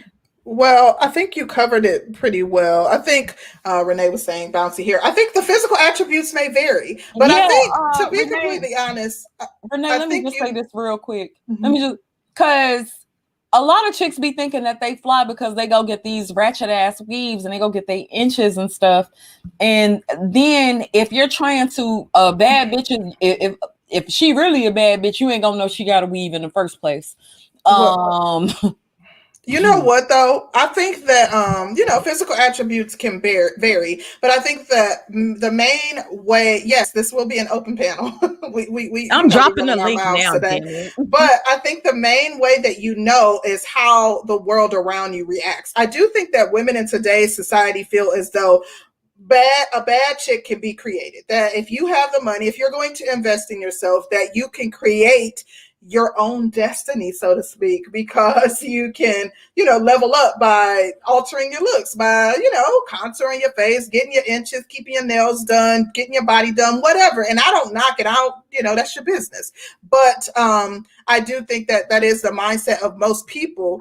I did want to ask you though, one thing that I've noticed with bad chicks, like when I say, like, of the women I know, the women that I would classify as bad, and even when you look just within society, oftentimes bad chicks seem to be unlucky in love. Either they're like constantly single, they don't marry, they're single for extended periods of time, or they're like running through men, like they seem to not be able to keep a man.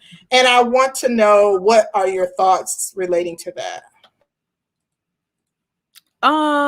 With now, to me it depends on the type.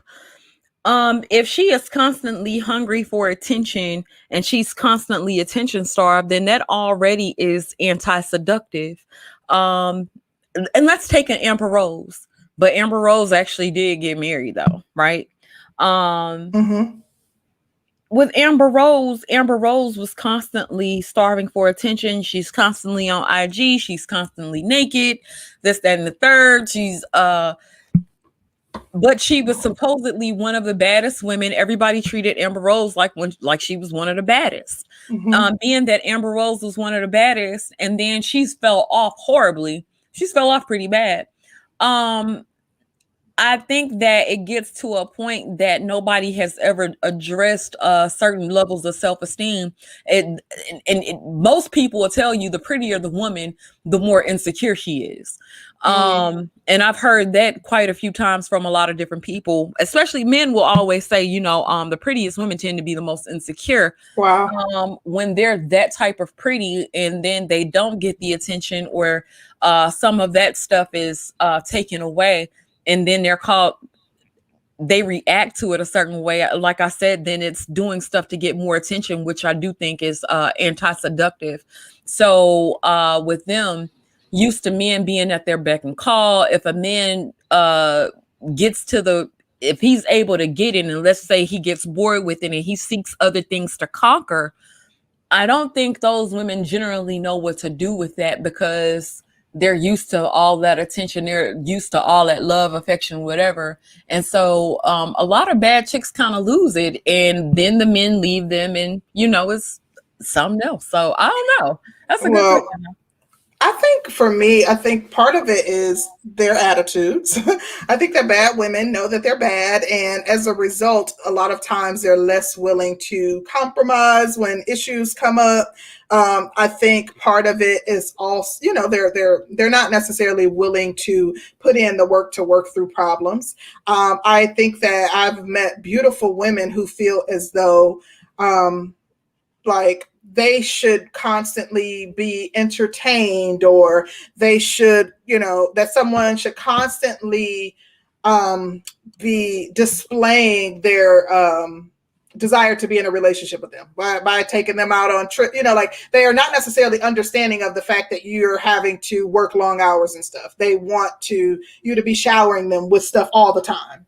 I also think that one other reason is that they do get bored quick. That also they have a lot of options. I think that they are always thinking that the grass may be greener on the other side until the beauty starts to fade. Good point. Well, let's welcome our panel here. Shout out to Mr. Research. What are your thoughts? Well, this is a beautiful conversation. Let's do the research real quick. So back in 2009 is where this term first came to play. It originated out of Atlanta. It's an Atlanta term originally. You did have bad girl, things like that. But when you look at most of those terminologies, it originated with one song by Ludacris. And in the song, you see the lady, who is Nicki Minaj, looking like a lunatic with the Edward Scissorhands. And later you had Usher come out with the song that he made, A Bad Girl and what have you. You have always had the term bad girl, but you never had it symbolized like, I'm longing for her, I'm idolizing her, I'm putting her on the pedestal. When you go back and listen to the song that Ludacris put out in 2009, My Chick Bad, My Chick Good, and the whole entire song is about him, a guy, praising his chick and boasting to another dude about how his chick is better than this other dude's chick. That type of mentality is little boy mentality. And like I always say in these manosphere circles, we are intellectually inconsistent. We create these things for women, and then once it gets too big, we say, look at what they're doing. But it's not really them. It's us creating this crap. And then we get mad when the power gets honed and then used that don't involve us. That's just the ridiculousness of it. So the research about it is that, once again, it came out of Atlanta. Time I was in Atlanta, man, they used to say that everywhere. And even when Amigos had a very good phrase, when he said, you want the bad chick, but you can't afford the bad chick. This is problems with I'm gonna wrap up so other people can talk, but this is problems with dudes, especially Black dudes. You don't talk like kings. You talk like beggars. You don't talk like dudes in authority. You talk like female idolizers. You put the chicks on the pedestal, and then you complain about the blue hair. And then you complain about a matter of fact, blue hair. I remember when I was in the music circle, how Biggie begged Lil' Kim to wear the blue and the green hair. She's like, oh yeah, we do that at the club, but ain't nobody gonna do that. I look like a clown. Begged her.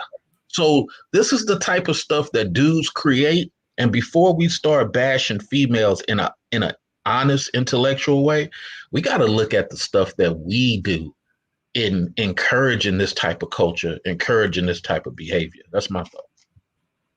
I think you brought about some good points. Especially when it relates to Kim and Biggie, because Biggie was definitely very innovative as far as who he was as a person and an artist. So I was definitely feeling you on that. Even in the movie, the type of simping that Mr. was doing for Shug, you'll hear about some of those things now, and I'll give y'all an example. There was a girl that Kevin Samuels interviewed named Blue Jazz, and Blue Jazz was in a whole new relationship, but her ex was still paying her bills while knowing she was in a new relationship. So yeah, the simpery has no bounds sometimes when a guy is when he's a true indeed simp. So I thought that was very interesting. He will be joining MGTOW and being Red Pill Rage for the next 4 years real soon. I could believe it. Let's get to Dennis. Dennis, what are your thoughts? Hey, what's up, y'all? Can y'all hear me pretty good?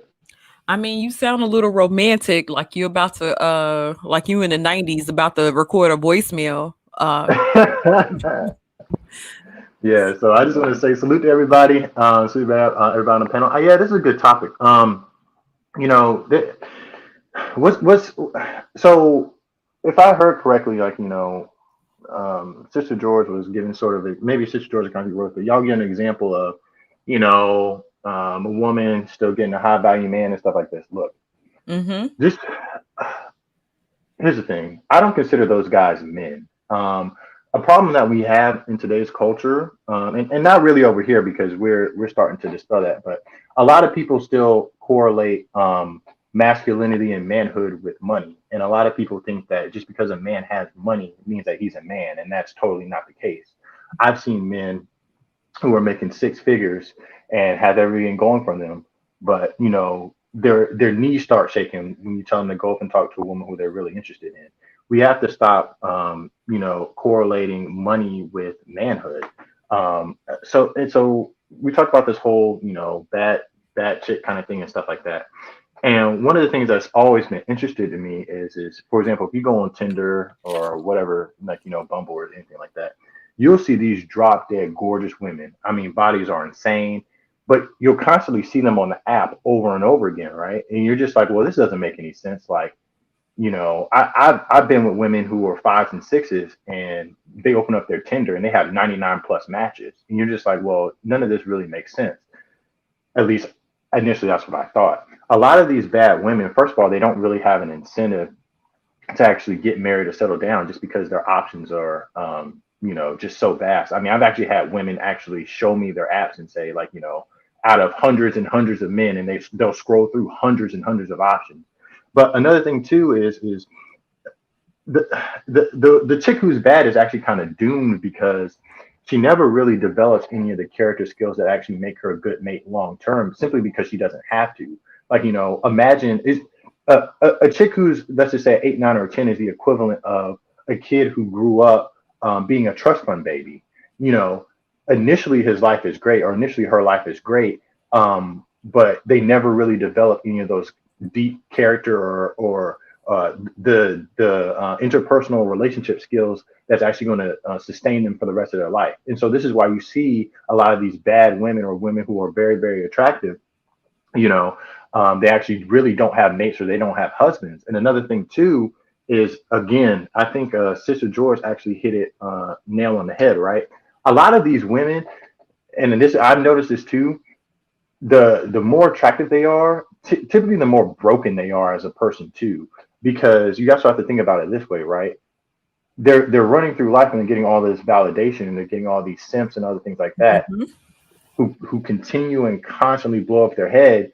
But the problem is those are actually the men who they don't like. So they'll go out and they'll actually run across a man who they do like, and all that fake confidence and all that shit goes away. Because there's a difference between getting validation from just people who you're not interested in, and there's a total difference from getting validation from a man who you are interested in. And that's what we're starting to see. It's just, I really don't care about simps. I really don't care about them blowing up, because when she runs across that man who she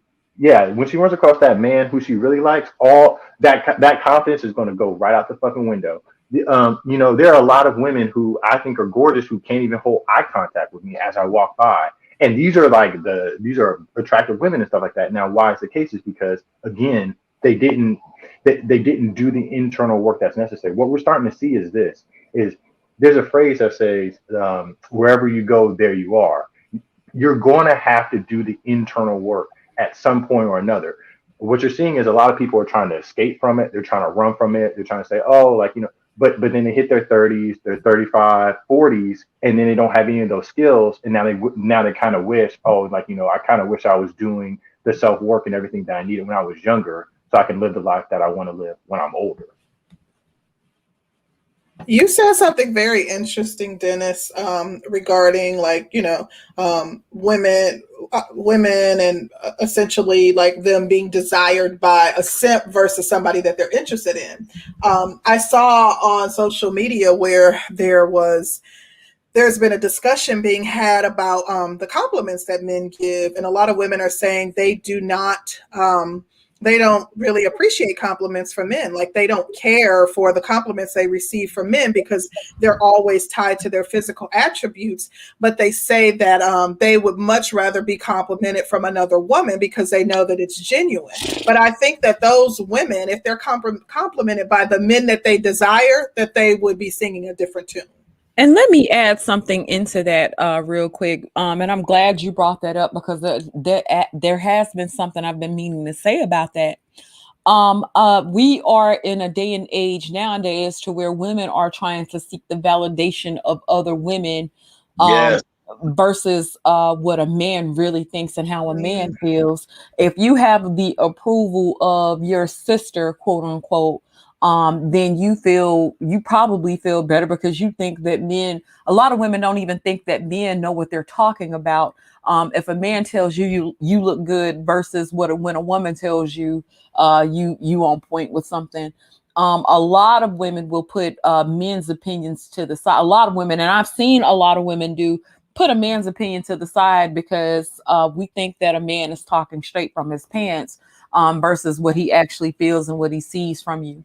So we do look for validation in women more so than we look for in men, and that's a huge part of the problem because we're not being taught to serve the man but serve ourselves. So I think that was a good point. And Sister George, before we move on, I if you can bring up what Aries Queen said again, Right. Aries Queen, what I meant by that is because pretty privilege exists. Like, let's just be 100% totally honest. There are some people who can get shit for free. There are some people who get let off the hook because of their looks. But Aries Queen, what I was trying to say is I'm not necessarily correlating being so attractive with being broken, but I'm correlating being very attractive with you not getting because what happens is because you're so attractive and you're moving through life and you're getting everything, you don't have to develop any skills, and you don't have to develop any communication skills, relationship skills, interpersonal skills. And so that's what I mean by being broken is you're going to have to either develop that when you're young or when you're older. I was lucky enough because I wasn't a decent looking guy when I was younger. I fucking spent 7 years reading self-development books and meditating and learning all of those skills. And now that I'm somewhat attractive, I took all those years, that 7 years of work, and I'm still doing the work today, still in therapy, still meditating, still reading. But again, when you don't have that pressure put on you because you have so many simps in your DMs, you got so many, you're getting cash apps from dudes that you don't even know about, and dudes are offering to fool out. You don't have that pressure that's on you to develop those skills that actually make you a decent person. That's what I was trying to say. 30 Let me seconds. say, really quick, Mr. Researcher, and I'm gonna let you in. I just want to acknowledge something really quick. You guys, make sure that you're hitting the like button. Hit the like button, please. Also, we got a cash app from Kit Clouds. Thank you so much for your support, brother. And we also got one from BAP earlier. So thank you, dear, for your support. I do want to say the women that I'm seeing making these comments, they're not saying they don't want comments at all from men. They're saying no comments about their physical attributes. If you comment them on something other than their physical attributes, like, wow, that was a very good comment that you made, very insightful. They're saying they want something deeper. Go ahead, Mr. Research.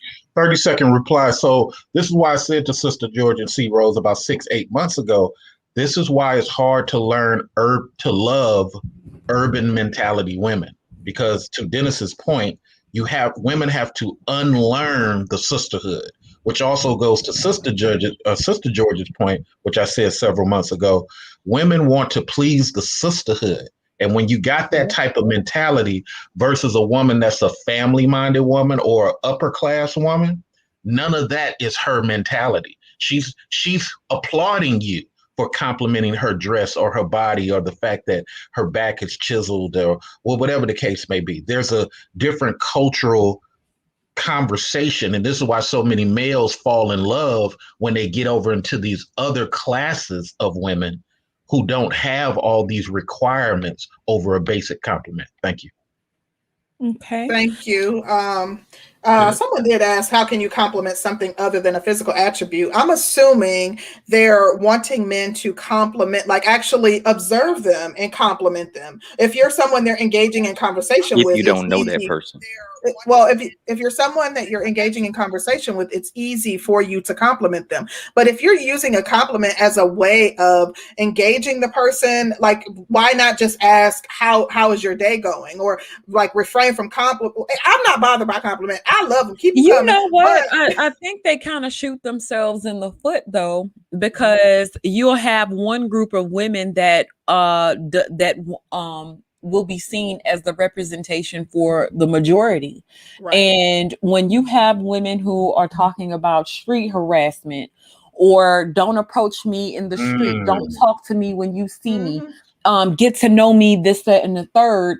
And then when they hit a certain age frame, the phone ain't jumping off the damn hook in your 40s like it was in your 20s.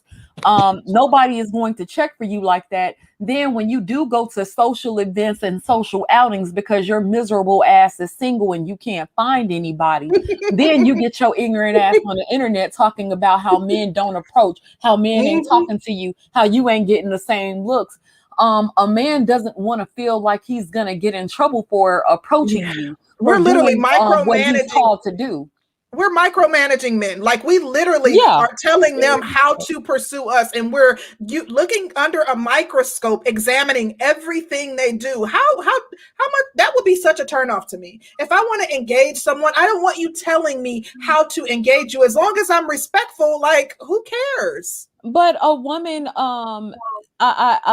it's so interesting. Like they get upset and it's street harassment. You looked at me. Now, mind you, she got tights between her ass cheeks. Her ass is jiggling all over the place, and then she telling you shouldn't look at that. Don't look. Right. Don't look at that.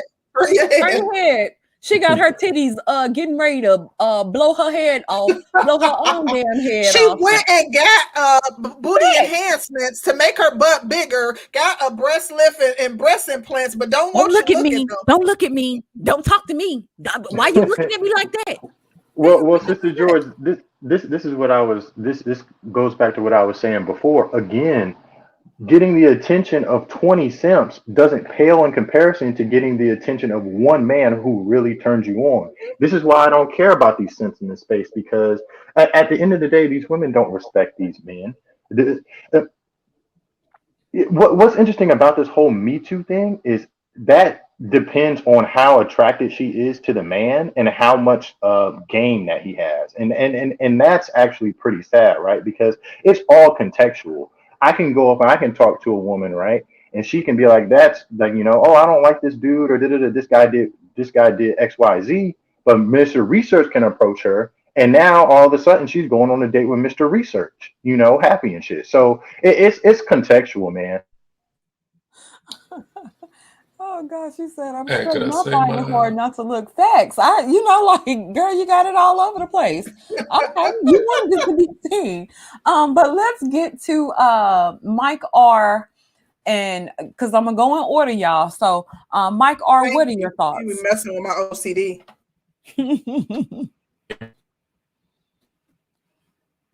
Mike? Yeah, he might be. No, I don't think he says volumes up. Turn your volume up, Mike.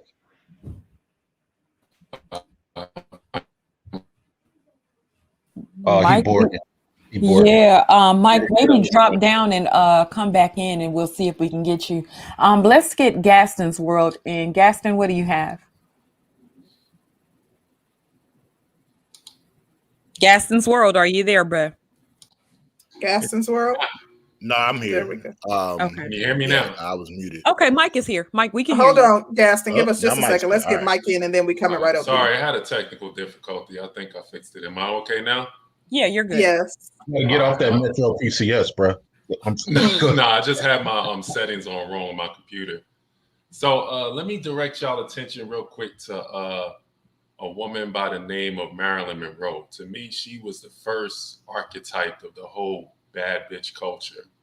Mm-hmm. And she was very popular back then with white Americans, especially white American men. We all know the rumors of her with JFK and other predominant men in society. She was basically the archetype for, your Kim Kardashians and all of that before Kim Kardashian then was even a thought. And, I want to say this. Mr. Research mentioned that whole, I think it was the line about with the Migos, how if you want a bad bitch, you might not be able to afford her. I think it depends, because bad bitch culture, if you want to so speak, it's anywhere. It's poor people, it's the criminal world, it's the high class. There's always women who will do themselves up to sleep around with men for whatever they want, whether it's money, just to be seen with this guy, reputation. I mean, look at the mob. You know what I'm saying? The mob had their wives and then they had their dates, or that the women that they used to accustom when they would go to the social clubs and stuff like that. These weren't their wives, but they would date women who were probably significantly younger than them, who looked good, and would go to these social clubs. They would sit there with those women instead of their 40-year-old wife that's at home. You know, the culture ranges anywhere. I'm out here in Las Vegas, Nevada. You see bikers with hot chick. They call themselves hot chick, right? We call them a bad bitch. They'll call them hot chicks in white culture, right? I'm glad you're highlighting this because you're identifying that it's not just a Black woman thing. Right. It isn't. The only reason why it kind of gets because the media always has a spotlight on our culture all the time. That's the only reason why we get labeled with everything that's bad and fucked up. Every culture does this. I mean, Mexicans do it. They got the chicas and all of them with the shaved eyebrows, tattoos everywhere, but they look good. Got the makeup done and everything like that. They'll be the hottest thing in the barrio. But the difference is that here's where the difference is. Because in the Black community, there is, now I will say this, there is the underlining woman praising culture there, where women are put on a pedestal more than their men. We don't raise our boys to have the same amount of confidence as the girls today. We just don't. We put a lot more in the plate of a Black female coming up than a Black man coming up. So what happens is a lot of the men in our culture, they will praise a bad bitch, even though that woman is totally toxic to them. And you'll actually get guys who will marry that broad. Other cultures, they won't marry that broad. The biker dude is not going to marry that chick. He's just going to fuck her until he gets tired of it. Excuse my French. Same thing with the Mexican dude. Same thing with the Albanian dude or whatever. They don't marry these chicks. They're literally, I hate to use this expression, they're jerk-off material. Right? They're not wifey material. They're jerk off material. A lot of these chicks are just there for sex. We'll actually take women that are there for sex in our culture and put them up there next to a wifey type woman and try to compare her. And I mean, the looks may vary. She may actually have a body that's kept up. She may actually look good. But as far as her personality, who she is, what she stands for, you'd be a fool, especially a Black man with substance, to even go that route. And that's all I'm going to say. I'm going to pass the mic.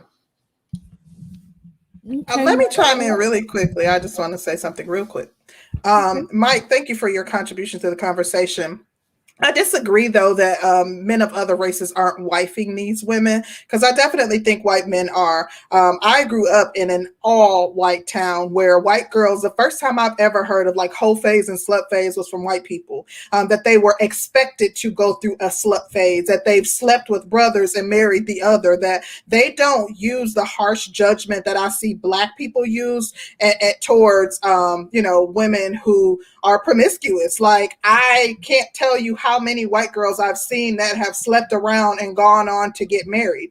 Maybe it's something that they don't ostracize them for because they do it when they're younger, because I am talking about girls who did this in their young teens and young adulthood when they're in their early 20s to mid 20s, but they went on to marry people that were related to or still very close to lots of people that they've slept with. Bill Gates didn't marry Kim Kardashian. I'm talking about average. We're talking about average people, just average working class people. Yeah, but if you look at any most men who play professional sports, especially white men, they don't typically marry like the ugliest chick. They ain't gonna go get a homely chick. They gonna get somebody who's able to fit in with that lifestyle, who knows how to fit in with that lifestyle. Right. Those women are generally trained from the ground up to, especially Absolutely. for those men. So The women who I like agree with Concrete. the women they marry are trained to go to these specific events. Like, the little do people know, in entertainment, they provide the girls, and these are girls who are at all the industry parties, all the clubs that the football players or basketball players hang out with. Like, they make their rounds, so it's not something that's that taboo. And especially when we're talking about just average everyday people, white women are expected to go through a hoe phase or slut phase. I'm not saying that to condone Black women doing it, but we like to kind of isolate Black people to act as though Black women are just the scum of the earth and they're the only promiscuous women in the world. And I assure you, they're not. I said that? No, I'm not. I'm not saying you. I'm talking about this space. Yeah, Bill Maher wanted to marry Superhead. Yeah, He did. He absolutely did. But let's get to Gaston's world. Thank you so much, Mike R. Gaston, what are your thoughts? All right. So again, well, how y'all doing, everybody? I'm glad to be here. Okay. So Trina from Miami and Sleep Inside Records with Trick Daddy actually coined the phrase baddest bitch in March 2000. So I do have to correct that. That didn't come from Atlanta. Don't put that on us. The market response is the litmus test for a bad chick.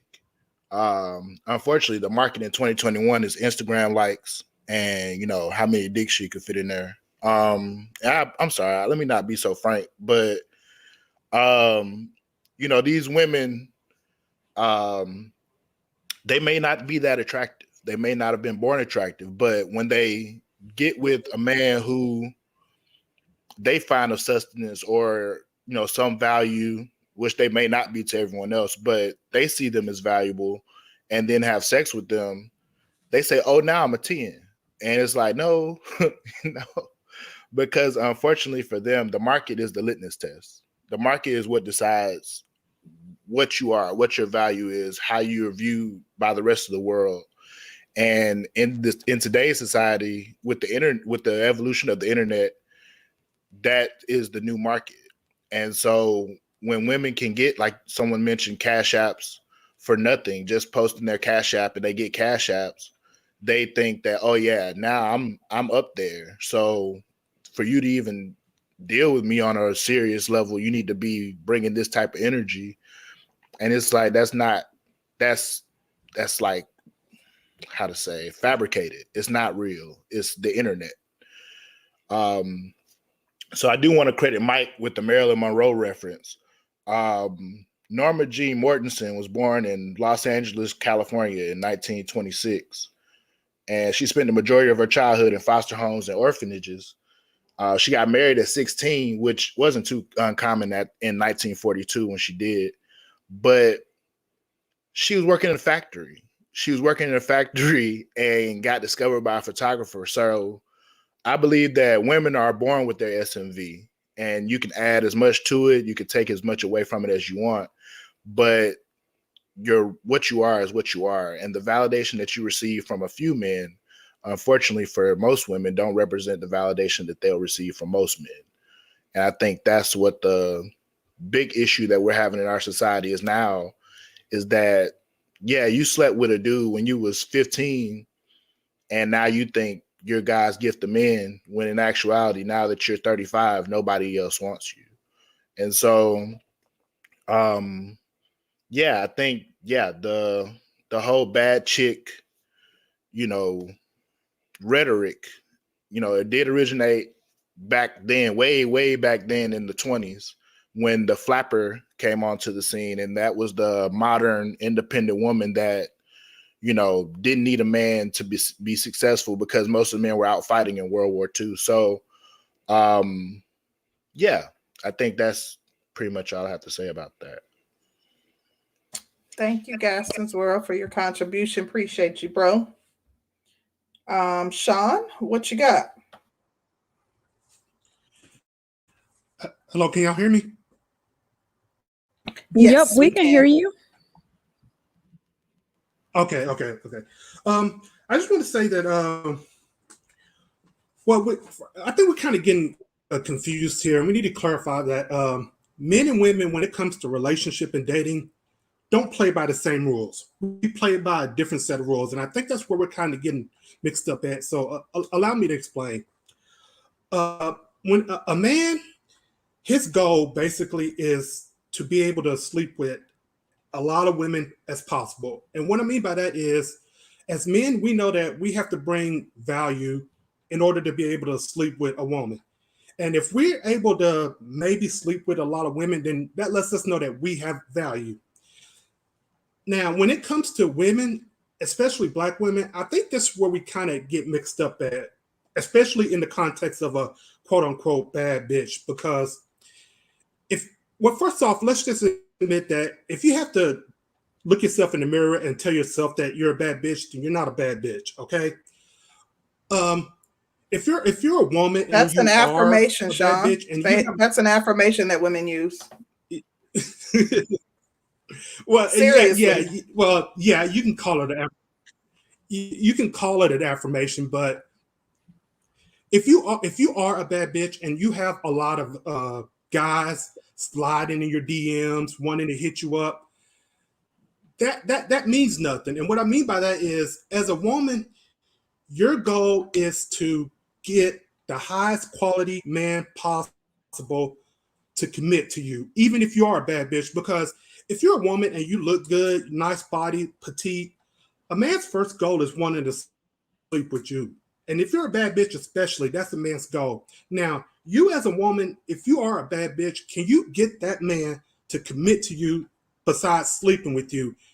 And that is when you can call yourself a bad bitch, especially when you get the highest quality of man to commit to you.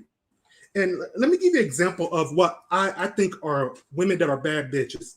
A woman by the name of Yvette Prado, Cuban woman, she's a bad bitch. She's the wife of Michael Jordan.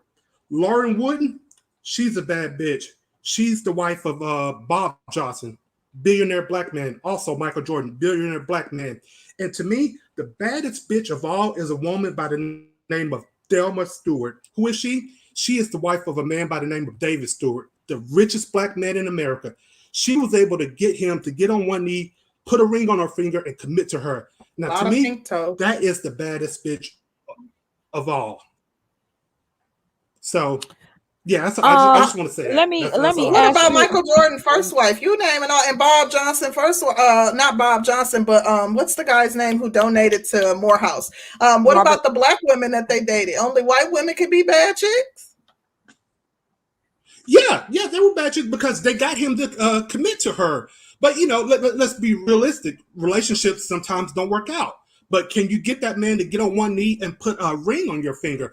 That is when a woman in the ends win. When she gets the guy that she admires and she respects to get down on one knee and put a ring on her finger. And it also depends on, if you want to be a bad bitch, what quality of man can you get to do that? And those women were able to get the richest, the most wealthiest Black men in America to do that. And so they are bad bitches. Let me ask you a question. Wait. Let me ask you a question real quick. Sean, what do you think about Dennis's point talking about men who are rich, but let's say they're simps? What do you think about that aspect? Does it really matter how much money a man has if he's a simp? Yeah, I didn't hear you, Sister George. Can you say that again? Sure. It kind of came in broken up. I didn't. Okay, I'm sorry about that. I was asking, what if these men are simps? Does it matter if they're simps if they get with certain types of women? Like, let's say Robert F. Smith is a simp. He has a lot of money. He's able to dominate in one aspect of life, but he may have issues with dominating and controlling his woman, and he might be a simp for her. Does that matter? Like if he basically, like if he is a guy that's a lame or somewhat lame, and he is attracts a beautiful woman because he's high value, and as a result, he's smitten and his nose is wide open because he's never had a bad chick. So he might be willing to marry her because she's a bad chick and she's showing interest in him no matter what. Well, I mean, if that woman can get him to commit to her, no matter if he's a simp or not, because that's a high quality man. If she can get him to commit to sipping, quote unquote, only to her, then she's a bad bitch. See, but hold on, that's the problem. Oh, wait. Can a porn star be a bad bitch? Yeah, she can be physically attractive. She can be physically attractive and good looking. She could also have a arrogant mindset about it or not. Bad bitch merely just talks about a lot of guys wanting her for her sexuality, in my opinion. But here's the thing: necessarily that she's wifey material or even the most prettiest chick in the face. It's really about sexuality as a currency. But men and women, we don't play by the same rules. A woman wins when she gets a guy to commit to her. That's the key. That's not winning anymore. But Sean, hold on, Sean, because Sean, here's what we forget, Sean. Women can wear that mask for years, bro. They can do what it takes to get married, and that's one thing that we're forgetting here. Many women can wear those masks and do what it takes to be a wife and get that ring. So we can't just say, well, you know. And Sean, I looked at that Stewart chick that you're talking about. The Thelma, bro, she's not bad. I mean, I think he's saying in principle, in theory, that if a woman can get a high value man to propose to her, she's bad. I don't think he's saying literally like, you know. But see, that's the problem. See, Rose, the problem, and this is the problem that I have with what Sean is saying. Sean, just because he makes a lot of money doesn't mean that he's high value. Like, we gotta stop with that. Like that's one component when it comes to that. But again, the masculinity, the confidence, the masculine frame, a simp and his money are soon to be departed. We see that shit all the time. Would you say that about Will Smith? Again, the problem that hold on, Chief Rocker made a good point. Why do we keep talking about the less than 0.001% of men? Why can't we just talk about the normal people that we see? We're not talking about, we shouldn't be talking, hold on. We shouldn't be talking about Will Smith and again, nobody, Jordan is like a 1 in 100 million, 100, nobody's going to be Jordan. Like, let's just stop with that. Nobody's going to be Will Smith. Let's just stop with that. We need to talk about average people. My point. I got you. The reason, and let me read the super chat before I respond. Shout out to Chief Rocka. He says, don't think you can use pro athletes, entertainers, and actors in this conversation. Break it down on a level of social class systems within our community. You know, these men and women that come up from legacy and affluence within Black social circles. Okay. I got you. I all the way got you. And we're very appreciative of your super chat. Very appreciative. Shout out to you, Chief Rocker. You always come through and rock with us. I will use certain entertainers because I've seen how guys have responded to him and Jada's relationship. Now, let's break down Will Smith's career. Will Smith is arguably one of the biggest Black entertainers to come within the last couple of decades. One of the biggest. Will Smith's wife got on motherfucking national TV and told y'all about her side dude. Men were calling Will Smith all kind of weak. They called him all kinds of weak. They were saying that his woman emasculated him. His woman treated him like shit. He is not that dude. He is a bitch ass dude. They called him all kinds of things because his woman sat there and emasculated him on national TV. And I sat there and I was thinking about it. And shout out to Ty City's crazy ass, because Ty City was like, okay, y'all will reduce this man that's accomplished all these things, that's done everything that he was supposed to with his life. He's accomplished. He's got awards. He's done everything. And a man will sit there and look at him and say, well, he's not an alpha man, or he's a weak ass man, all because a bitch did something to him. And I found that to be very interesting because I'm not Sean. Dennis, on one hand, will say, let's not measure a man by his money or the things that he's accomplished. That doesn't necessarily make him a man. But then wouldn't you consider yourself to even be in the minority in that aspect? Most But you people can be aren't gonna look alpha. at it like that. You can be alpha in certain areas and still be weak in others. There are men exactly. who are, Ding, you can ding, be like ding. you could be alpha in the boardroom and a boss, and you could be a billionaire. You could be extremely talented and creative, and you could have made wise decisions with your money, but that doesn't mean that you dominate when it comes to women, in the realm of women. Ding, ding, ding. And let I me would say there's not going to be a such thing as a weak a guy that's making 100 or hundreds of millions of dollars and is accomplishing goal. That's not he should never be seen as weak, especially if he's black. And I don't know, because if you taking away race, if we say, let's say, for example, just throwing someone out there, maybe Bill Gates, he married Melinda Gates, when they were younger, but let's say he meets a woman who has game and she understands the game, and as a result he can be had or taken because he doesn't dominate in the realm of women, although he dominates in other arenas. So you can have a man who is at the top of his game as it relates to business, but he can meet a woman that knows the game and can be had as a result. Well, see, and here's the thing, C Rose, and again, that's an excellent point, and that's exactly what I've been trying to say. Money doesn't make you alpha. Money does not make you a man. I agree that having a good career and doing stuff like that is a part of manhood. I agree, because I think that every man should be on his purpose and leaving things behind and build. I agree. But money does not make you a man, and money does not make you an alpha male. This is why you see all these what is it, PJ? You see that dude in the NBA having issues. Will Smith should not be on TV.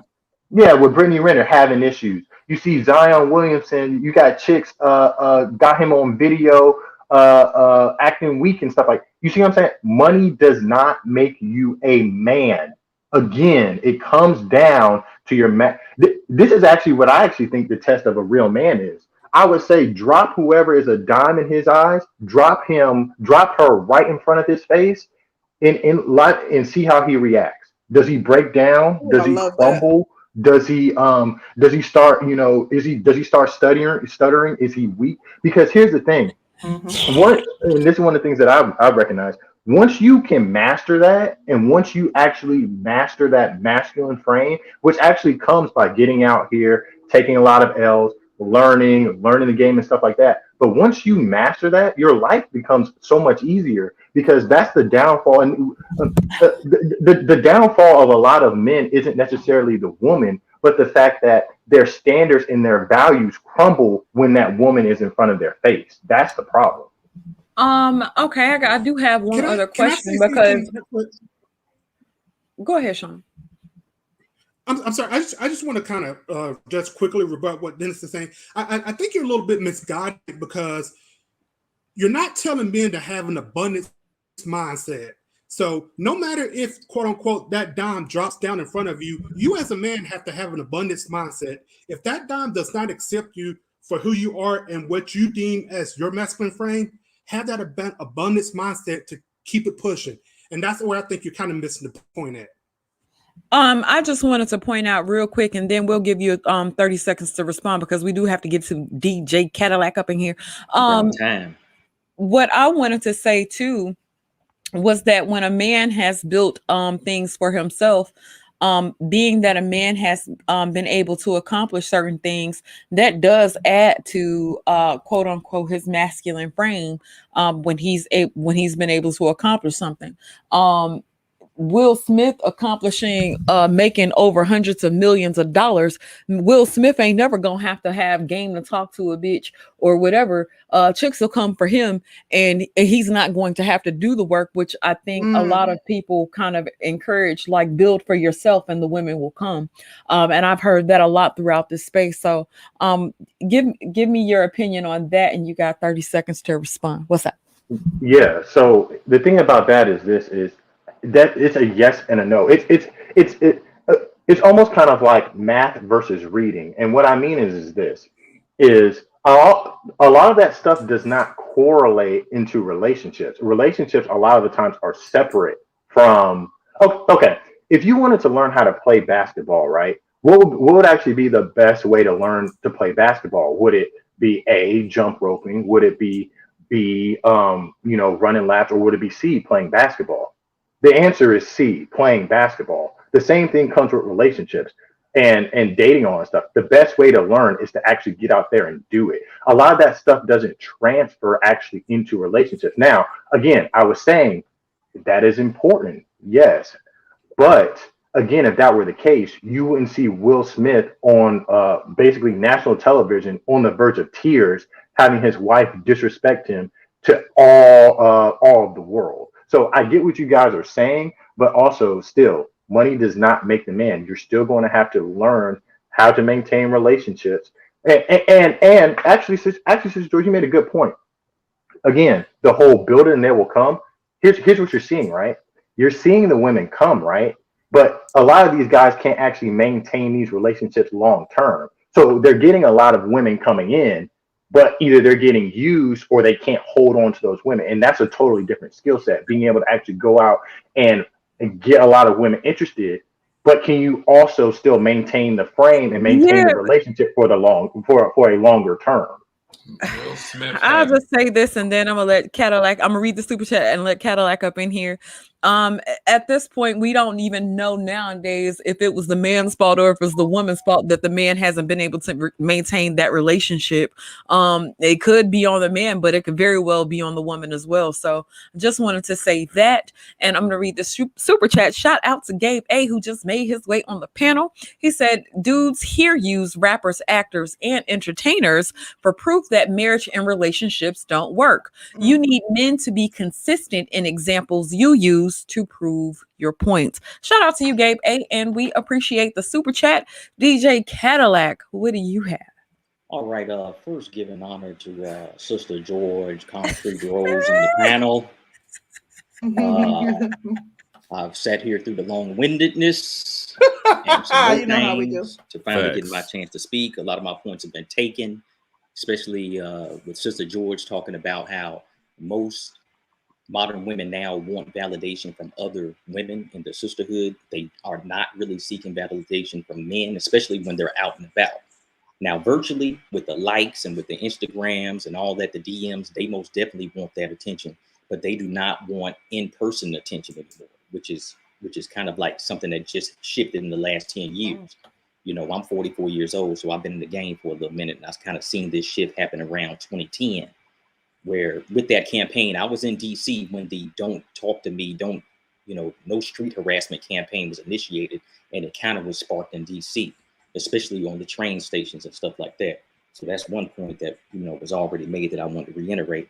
But what we're seeing, getting back to the subject of the bad bitch syndrome, it is a syndrome, meaning that most women nowadays all think they're bad bitches. That is really the crux of the issue. And it's similar to how in the 90s, most Black men only wanted to be rappers or athletes. That was our 100% focus. I've watched a lot of my young nieces, my young women that I've seen grow up, and 13, 14, 15, they were all into school. They were all into, where they wanted to go to college, what they wanted to be in life. And then I seen a shift around 17, 18, 19, where they just wanted to be a bad bitch and nothing else. And that's really all I got to say, man. I found it interesting.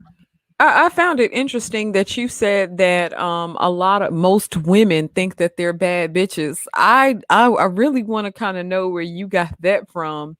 Well, it used to be called conceited back in the day, and then it shifted into, okay, it's just confidence and I think somebody mentioned it earlier, affirmations. But I think it's when you see somebody post on Instagram that and you look at the picture and you say, man, you don't look nothing like that. Your skin ain't that light. Your skin ain't that smooth. Filters. Your eyes ain't that big. Your lips don't, you look nothing. There's pictures that from family members or people I know that they post a picture and I say, man, they look nothing like this picture. To be completely honest, Danny, to his point, I like just about every woman I know of have referred to themselves as a bad B at different points. And a lot of times, like when they get dressed up to go out, like I don't care if they're 400 pounds. I'm a bad bitch. When I get dressed exactly. Up, so that's probably why he made that comment. I mean, I don't care if they're 400 pounds with bunions and nappy head. They gonna say, I know I'm a bad B. That's kind of not the bunions. Wait a minute. When you get dressed up and you put on your clothes and you feel good about yourself, I think that when you get fly and you feel good, I think you should be able to exude a certain type of way. I mean, because think about it. Right. But let's look at it from even the other when side. a man puts on his clothes and he didn't got his fresh cut and he didn't finally took a good bath and washed his neck. Right. I mean, y'all should feel really good. But guess what? Though? We get no validation for that. We don't get likes for that. Danny, it's a difference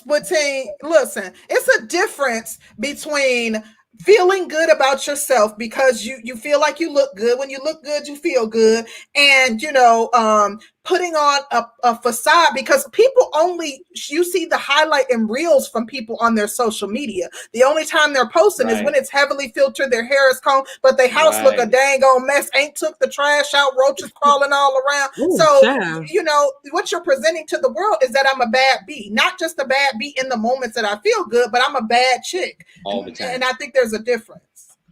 But the big difference is, taking it to the other side with the brothers is when do we get the so-called feel good? What validation do we receive as a young man that's out here in the game? A young man doesn't get any type of validation from any of them. What validation do men get, Danny? Come on, man. When y'all get fly, for the what you call it, I'm gonna tell you one thing.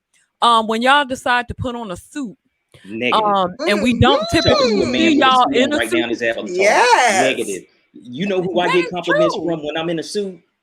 Other brothers. Don't come over here and say white women. Oh. No, other brothers 9 times out of 10. And the real old women. I'm talking about 60, 65, 70. Why you want attention from women when you why you want the women's attention? Like, why you want them to? What do you mean? Why? I didn't say why, man. You talking? No, I'm asking. Because you said that women get all the attention, they get all their heads bigged up and whatnot. And you like men don't get the same thing when they want it.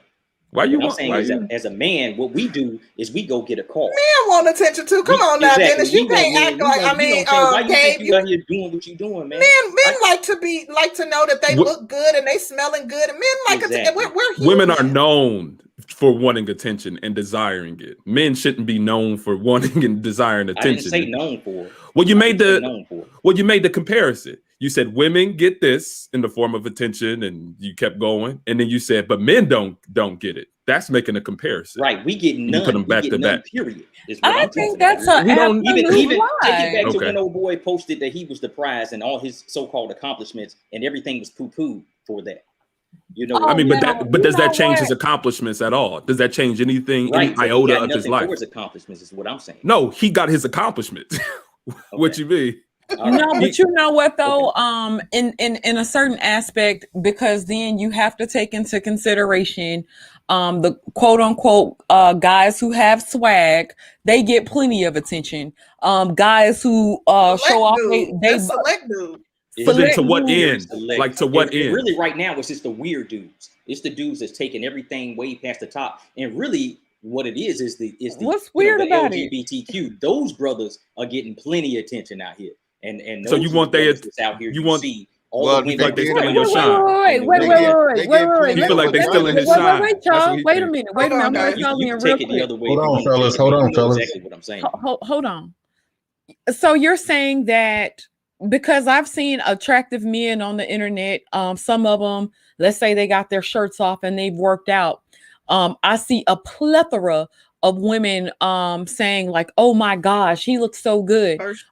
Nice looking guys, if they're thick and they're thick or whatever, women will get on the net and they talk complimenting the guys on his size or his beard or if he's a fly dude. Right. I've seen those guys. I guarantee he don't have more likes than what you said with the 400-pound BBW. That's true. Like we have likes are for women. That is lopsided, but it's not for men. I agree that we don't see men. If a man has a dad bod, or if he has big titties and like a high butt on his back, like men, versus a woman who may be plus size and she's dressed up, they don't. The likes and attention that they receive is not equal. But I do think that women typically are going out of their way or doing certain things to garner that attention. Women thrive off of that attention, whereas historically men have not. That doesn't mean, of course, that you shouldn't tell a man that he look good and smell good. Like, of course, men want to hear that too, but no. That's just the way it is. Do you see the most productive men in society on Instagram or on different social media platforms vying for attention? You know why they don't? It's because their accomplishments, their impact on the world already says that.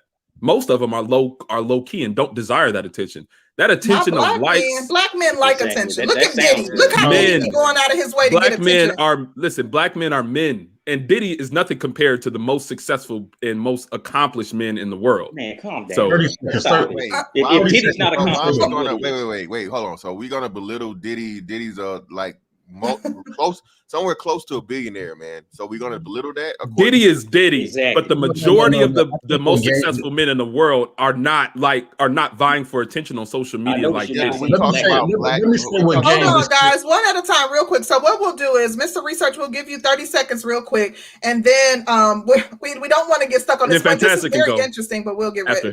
We'll go ahead and read the super chat and go to Fantastic. We got to do these 30-second replies because y'all saying the same thing. It comes down to this, and normally I don't even agree with Gabe, but in a hood way, let me say it in a hood way. When you out here doing your business, likes is not really in your viewpoint. To even suggest likes, and I'm not stomping on the brother's theory, but even to suggest likes takes us into a woman's. Let him finish his response, and then you can go back. But let him finish. Into a woman's way of thinking, if that was the point. Because when we mention these words, sometimes it triggers people like me and Gabe because we don't think people are saying it just by happenstance. So, we should never want to be in this gossip woman's way of calculating our value as testicle type of dudes. We got a different type of set that we do that amongst warriors. But that's what I believe Gabe is trying to say. And if that's what he's saying, I agree with him. And that's not to knock on what anybody on the panel say. That's just for people for the replay. So nobody get triggered. Thank you. Thank you. Okay, go ahead, DJ Cadillac. And then we want to get Gabe in regarding his actual commentary. And then we're going to get to Fantastic. Really quick, I'll read the super chat from Sun is Hot Raw. Thank you. He says, money is a measurement of productivity. And those who say money doesn't make you alpha are those who lack productivity, which is not alpha. Okay. Ooh, we hear you. Thank you for the support. Appreciate you. So what Fantastic can go ahead, and I'll just let it keep going. Okay. I'll jump in. Everything was taken out of context with the so-called likes. I'm talking, when I talk in terms of the youth, because we basically done. We basically on the way, you know what I'm saying? We grown men, and if you're raising kids, then that's good, but that's really what you should be worried about. I'm raising kids and children that are in this world of likes and virtual reality and all these other things. And they are worried about this stuff. If you 40, if you 50, you saying, oh, I'm not worried about likes, men shouldn't be blah, blah, blah, and all this other stuff. But these brothers coming up are saying, okay, black girls rock, but what about us? And that's basically what I'm saying. That's a great point. That's a totally different. So it makes everything you're saying now makes sense. Am I the only one here? Or am I not? No. It's I'm sitting over here trying to figure out who over here been complimenting Curling. So we in the back trying to figure that part out. So I'll be right back. I got to see about this shit. Wait again. We can bring up the gap. I got to see about it, y'all. What the hell going on? Who the hell complimenting? Okay. Hey, you know what they say. I'll be right back. Just saying, you know what they say. Black women, love married men. Just saying. But anyway, y'all that got all these little slick jabs in here, unwashed necks, no showers, man titties, booties on backs. This is what we doing? Don't forget about them thighs, man. Don't forget about the thighs. I mean, because you brought up them bunions. We gonna talk about them corns. We gonna talk about them eyelashes that's raising off the glue showing. We gonna talk about these lace fronts. We ain't gonna talk about these motherfucking, these back titties and these rolls. Wait, listen, this is what we came before. Look, shout out to y'all, man. They still bad bitches. Arms. Yeah, but anyway, listen, man. Shout out to DJ Cadillac, man. He brings up a great perspective, and I think we do need to start shifting that focus when we had this understand. When we had this conversation as adults, yeah, man. All of us here are pretty much 30, and established and all these things and whatnot, what have you. So, of course, for us, this isn't a big deal. Anybody that if you have any sort of social media though, for whatever reason it may be, whether it be business, whether it be personal, whether it be whatever. You are doing that for exposure and attention of some sort. And if you want to be successful in this day and age, that's actually one of the biggest ways of doing it. People are making money off of being quote unquote influencers, just posting pictures, women, especially black women. And we're talking about the bad bitch culture. The whole, what's the name of that brand? The cheap ass brand that all these chicks are, Fashion Nova. Yeah, Fashion Nova. Appreciate you. Fashion Nova is a huge thing to where it started out with women, but now you have Fashion Nova for men. And who started that? Black women off of the bad bitch culture.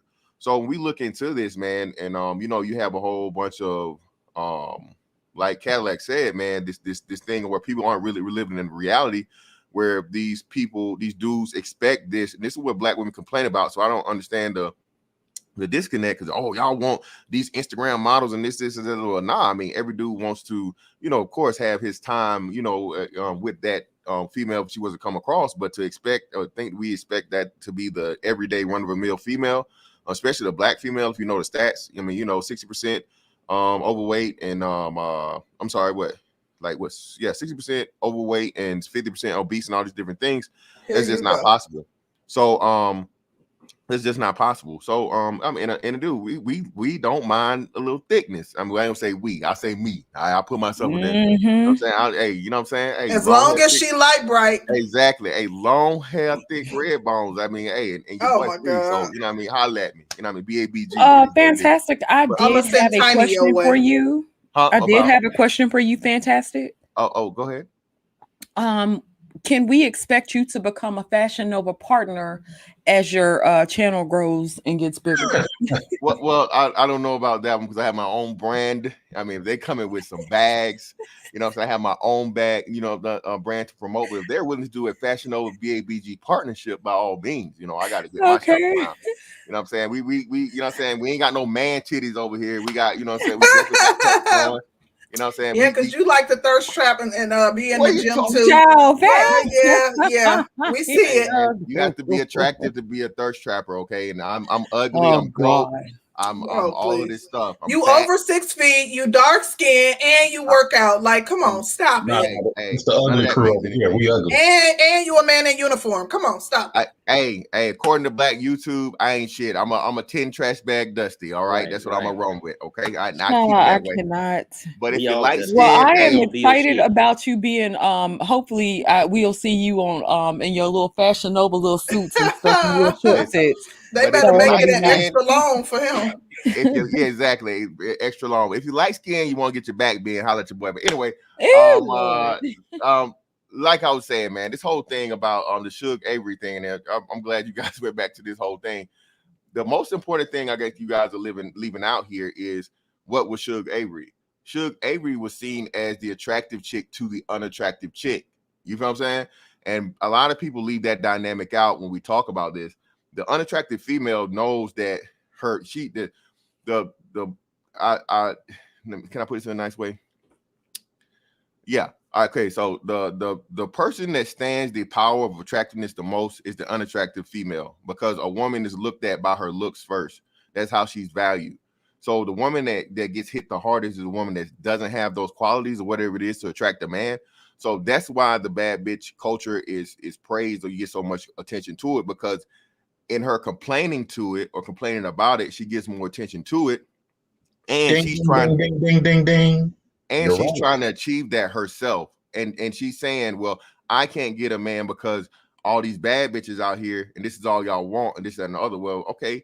Well, what can you do? Of course, like facially hey, if you're not there, you're not there. If you're running around here looking like a little TD Jakes and a little Flavor Flav, I'm sorry.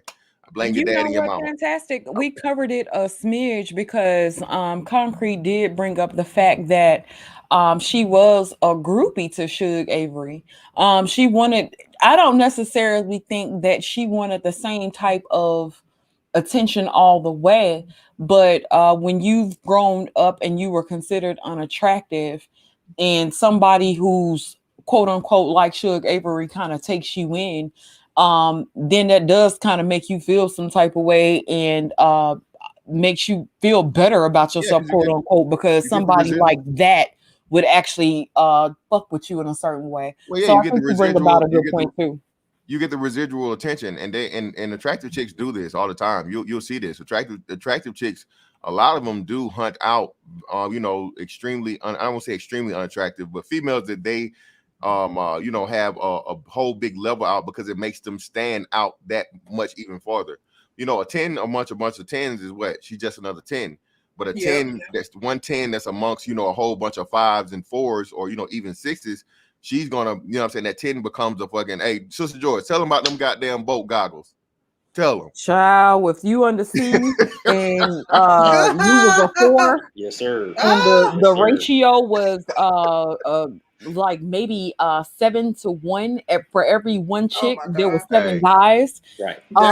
Chicks would be some of the ugliest chicks. They would sit over there and they would uplift her like she was a 20. Really? I mean, the temporary was. So we need to encourage unattractive women. They need to go into the military. That's where it's at then. But wait a minute. Now, Concrete, this only counts on the boat. Taking full as advantage. soon as a nigga. Oh, they ain't gonna marry him? Oh, hell no. No. They're boat girls. Yeah. As soon as they get off the ship and they hit we hit the pier. Oh, they ain't got to get off the ship. It's a wrap. Yeah, for the plumbing only, baby. Yeah. I used to touch down with so many Navy girls once they pulled up ashore. It was like a 6-8 month routine. One come in, here come the next one. And but on the boat, they got the same situation going on, boat husbands and all that type of stuff. And that's what it is. Wow. Yeah, I had a homeboy that he was put on bread and water because he got caught having sex with the same girl like 3 different times on the ship. And also, let me just point out: haven't you noticed on these streams or panels, like what me and Fantastic is saying, dudes who pipe women on a regular don't really have a problem with a lot of women. Have y'all noticed that? I've noticed that throughout my life, but now if I sit over here and say, y'all, I know I can tell y'all ain't getting no ass, then they all be all ready to fight me and stuff, and so I won't say it no more. I just be like, oh, okay, I know he ain't getting no. I'll say it to myself. And then I'll text Concrete like while they talking, I'll be like, you can tell he don't get no ass. And we'll sit there and laugh in the background, but I don't say it out loud. Listen, no more, it's some men over here that get all the tail. Look where Edward at, because he got a story for every hour of the day. It's some men that get all and some men that get none. Yeah. Shout out to Mr. Curlin. He said, was Mr. Celie and Shug the first failed poly relationship in a movie? I think it was. And yeah, they was poly. Neither one of them would have wanted to share Shug. Mr. wouldn't have, and neither was Celie. Yeah, but that was he never got the pussy though. That was the first finesse in the history. That's what it was. No, they slept together. They slept. Huh? He slept with Shug because he was saying that he knew who the dads were, like he was the father of her children. And you remember the very first time he left, he went and stayed with Shug. He didn't bring her home the first night she was helping him get dressed. He was sleeping with her. You got to read the book for more details. And then y'all remember when him and Grady sat at the damn table for Easter painting eggs? Yeah, you had a your way, and you had a your way, and I had a mine.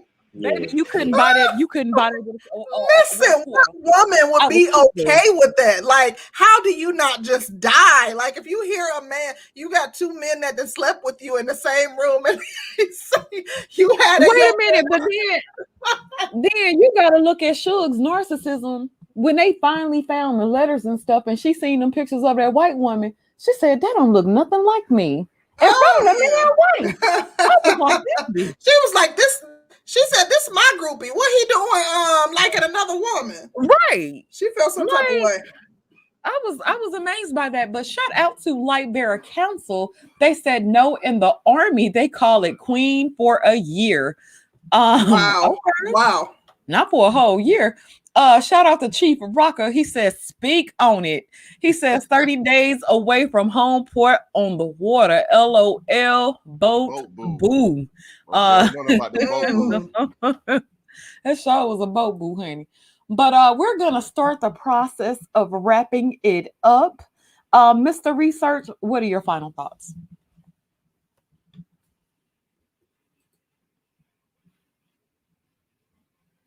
Mr. Research, are you there? Okay, let's go to Cadillac. Cadillac, what are your final thoughts?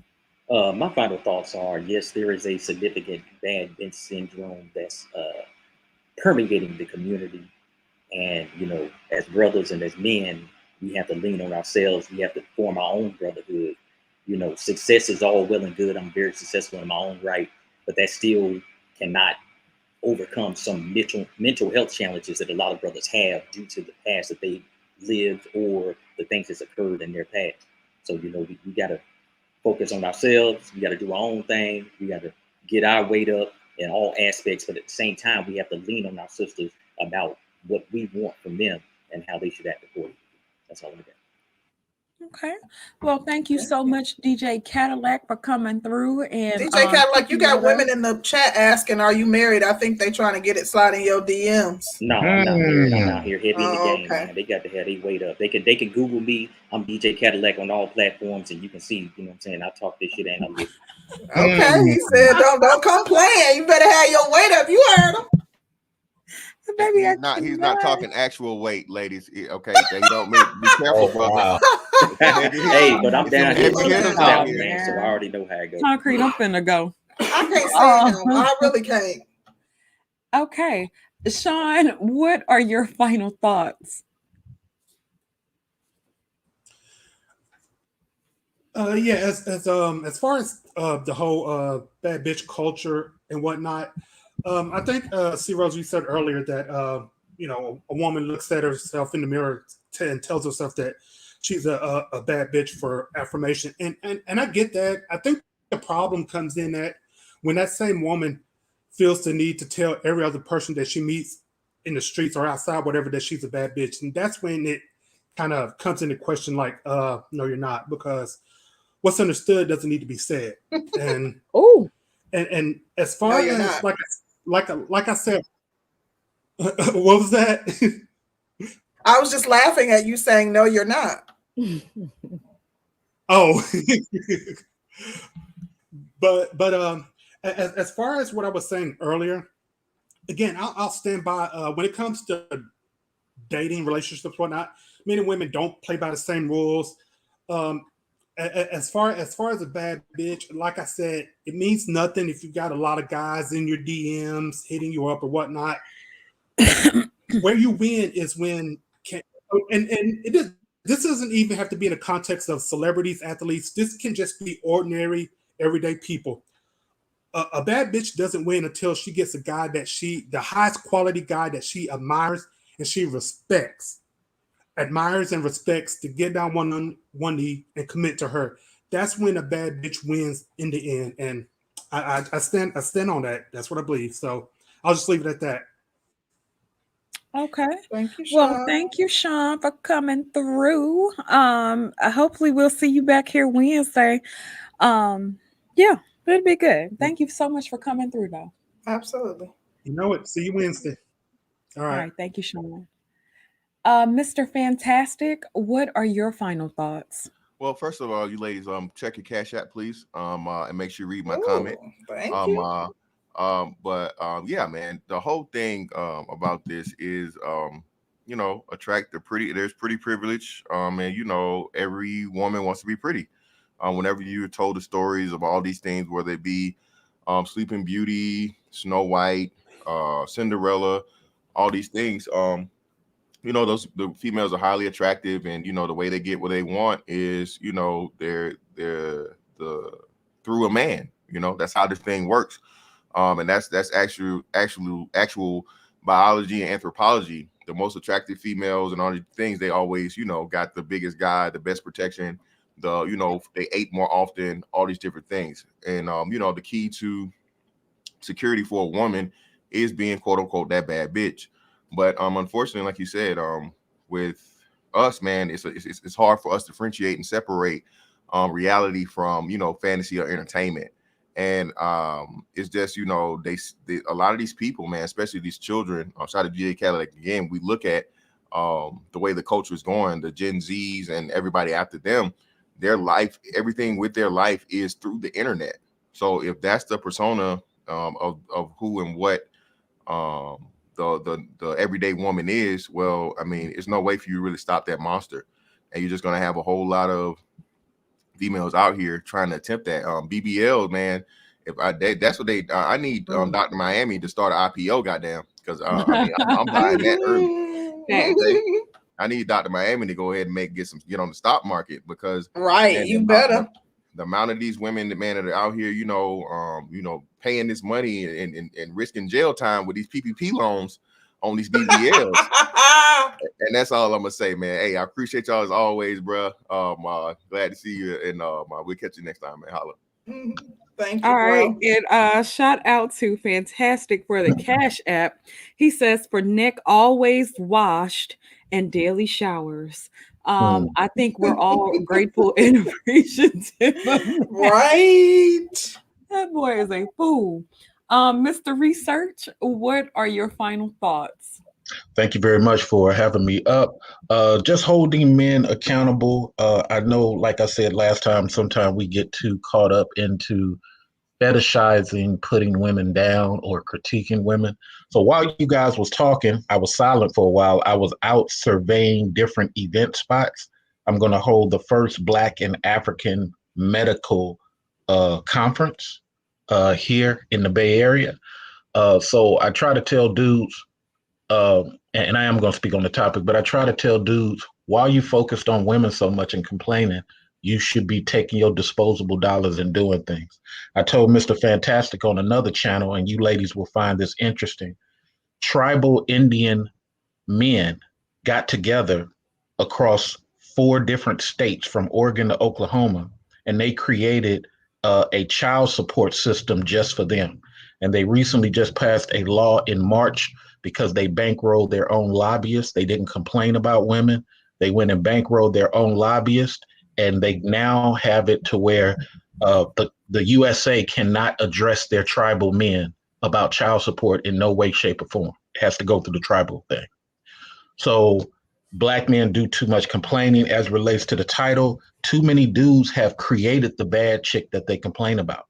They sit up here and secretly bankroll chicks, but they'll get mad at Mr. Research for having a brothel event. They'll sit up here and say, I'm supposed to have pimp game, and lie to a chick and convince her to get it for free and dedicate all this time. And I tell them, no, I got to focus on this $200 a day job that I got, or I got to focus on this side business with the events that I do. So I can get 4Gs, 5Gs out of that. Dudes are spending too much time, ladies, focusing on women obeying them. If women would do this, if women would do that. No, how about if you focus on your son? Your son. I think I'm the only dude in this space that talks about Black sons as much as I do. Your son is supposed to come before some strange chick you just met at the club. But when you hear these dudes, and 90% of what they say, I'm saying this to be helpful, fellas, we gotta get past these chicks. It's not that serious. That's why y'all get hypnotized by white chicks, because they got a level of the polite game that y'all ain't never came across. But some of them still take you to the cleaners. So thank you, ladies, for having this thing. And I wish Ludacris would have never started this nonsense, and we wouldn't even have it. Much love. Peace. Thank you, Mr. Research. Definitely appreciate you stopping through and chiming in on the topic. You definitely have some great points. And yeah, I don't know if I hear anyone else talk about sons as much as you do. So yeah, thank you for that. Appreciate you, bro. Yes. Well, Concrete, this concludes today's show. I thought it was a good one. Mhm. It was a really interesting topic to me. I thought it was some good stuff to come up out of it. I think so too. It was a little bit different from what we typically do. So I enjoyed the topic. I just have a few things that I want to hit on really quickly. I think that someone made the point that a woman, I can't even think of who it was just that quick. It escapes me. I think it was Sean that says like when a woman gets a high value man to marry her, then she's a baddie. So there are a ton of women that don't want to marry, that don't want that type of commitment, that are that desire to have fun and use resources, but they're scared of a lifelong commitment to someone, and they're pretty open about it. So I guess my point is just not everyone desires marriage, so that may not be someone's end goal, But for those who do desire marriage, I absolutely think that would be the ultimate measure of whether or not you bad or not. But aside from that, I also think we were talking about like how a man may be alpha or may be leading in one category of his life and not in others.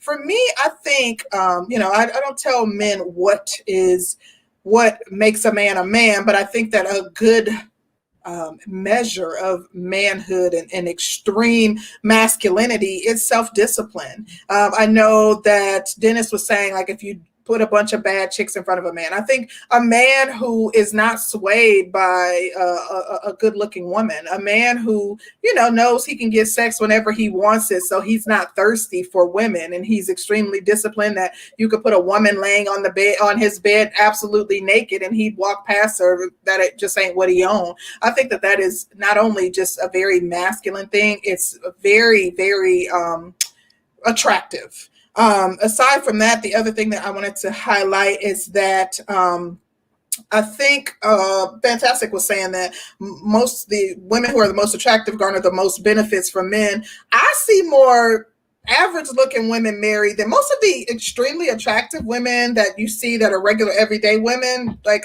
they don't seem to be marrying as much as average chicks do. Aside from that, as it relates to the PPP loans that these women are taking out, that's an investment. If they invest in their body and turn themselves into a bad chick, then that will keep the resources flowing. So that's why they're doing it. And aside from that, that's all I have. This was such a dope conversation. Thank you to everyone who took part. Thank you to everybody who super chatted us and cash apped us. We appreciate y'all. Absolutely. Be sure to tune in. Wednesday should be up for another great show. Everybody have a great start to the rest of their week, and shout out to my folks in Mississippi. Y'all getting ready to send them damn children back to school. Please be safe. Y'all guys, everybody have a great week. We're out. Peace.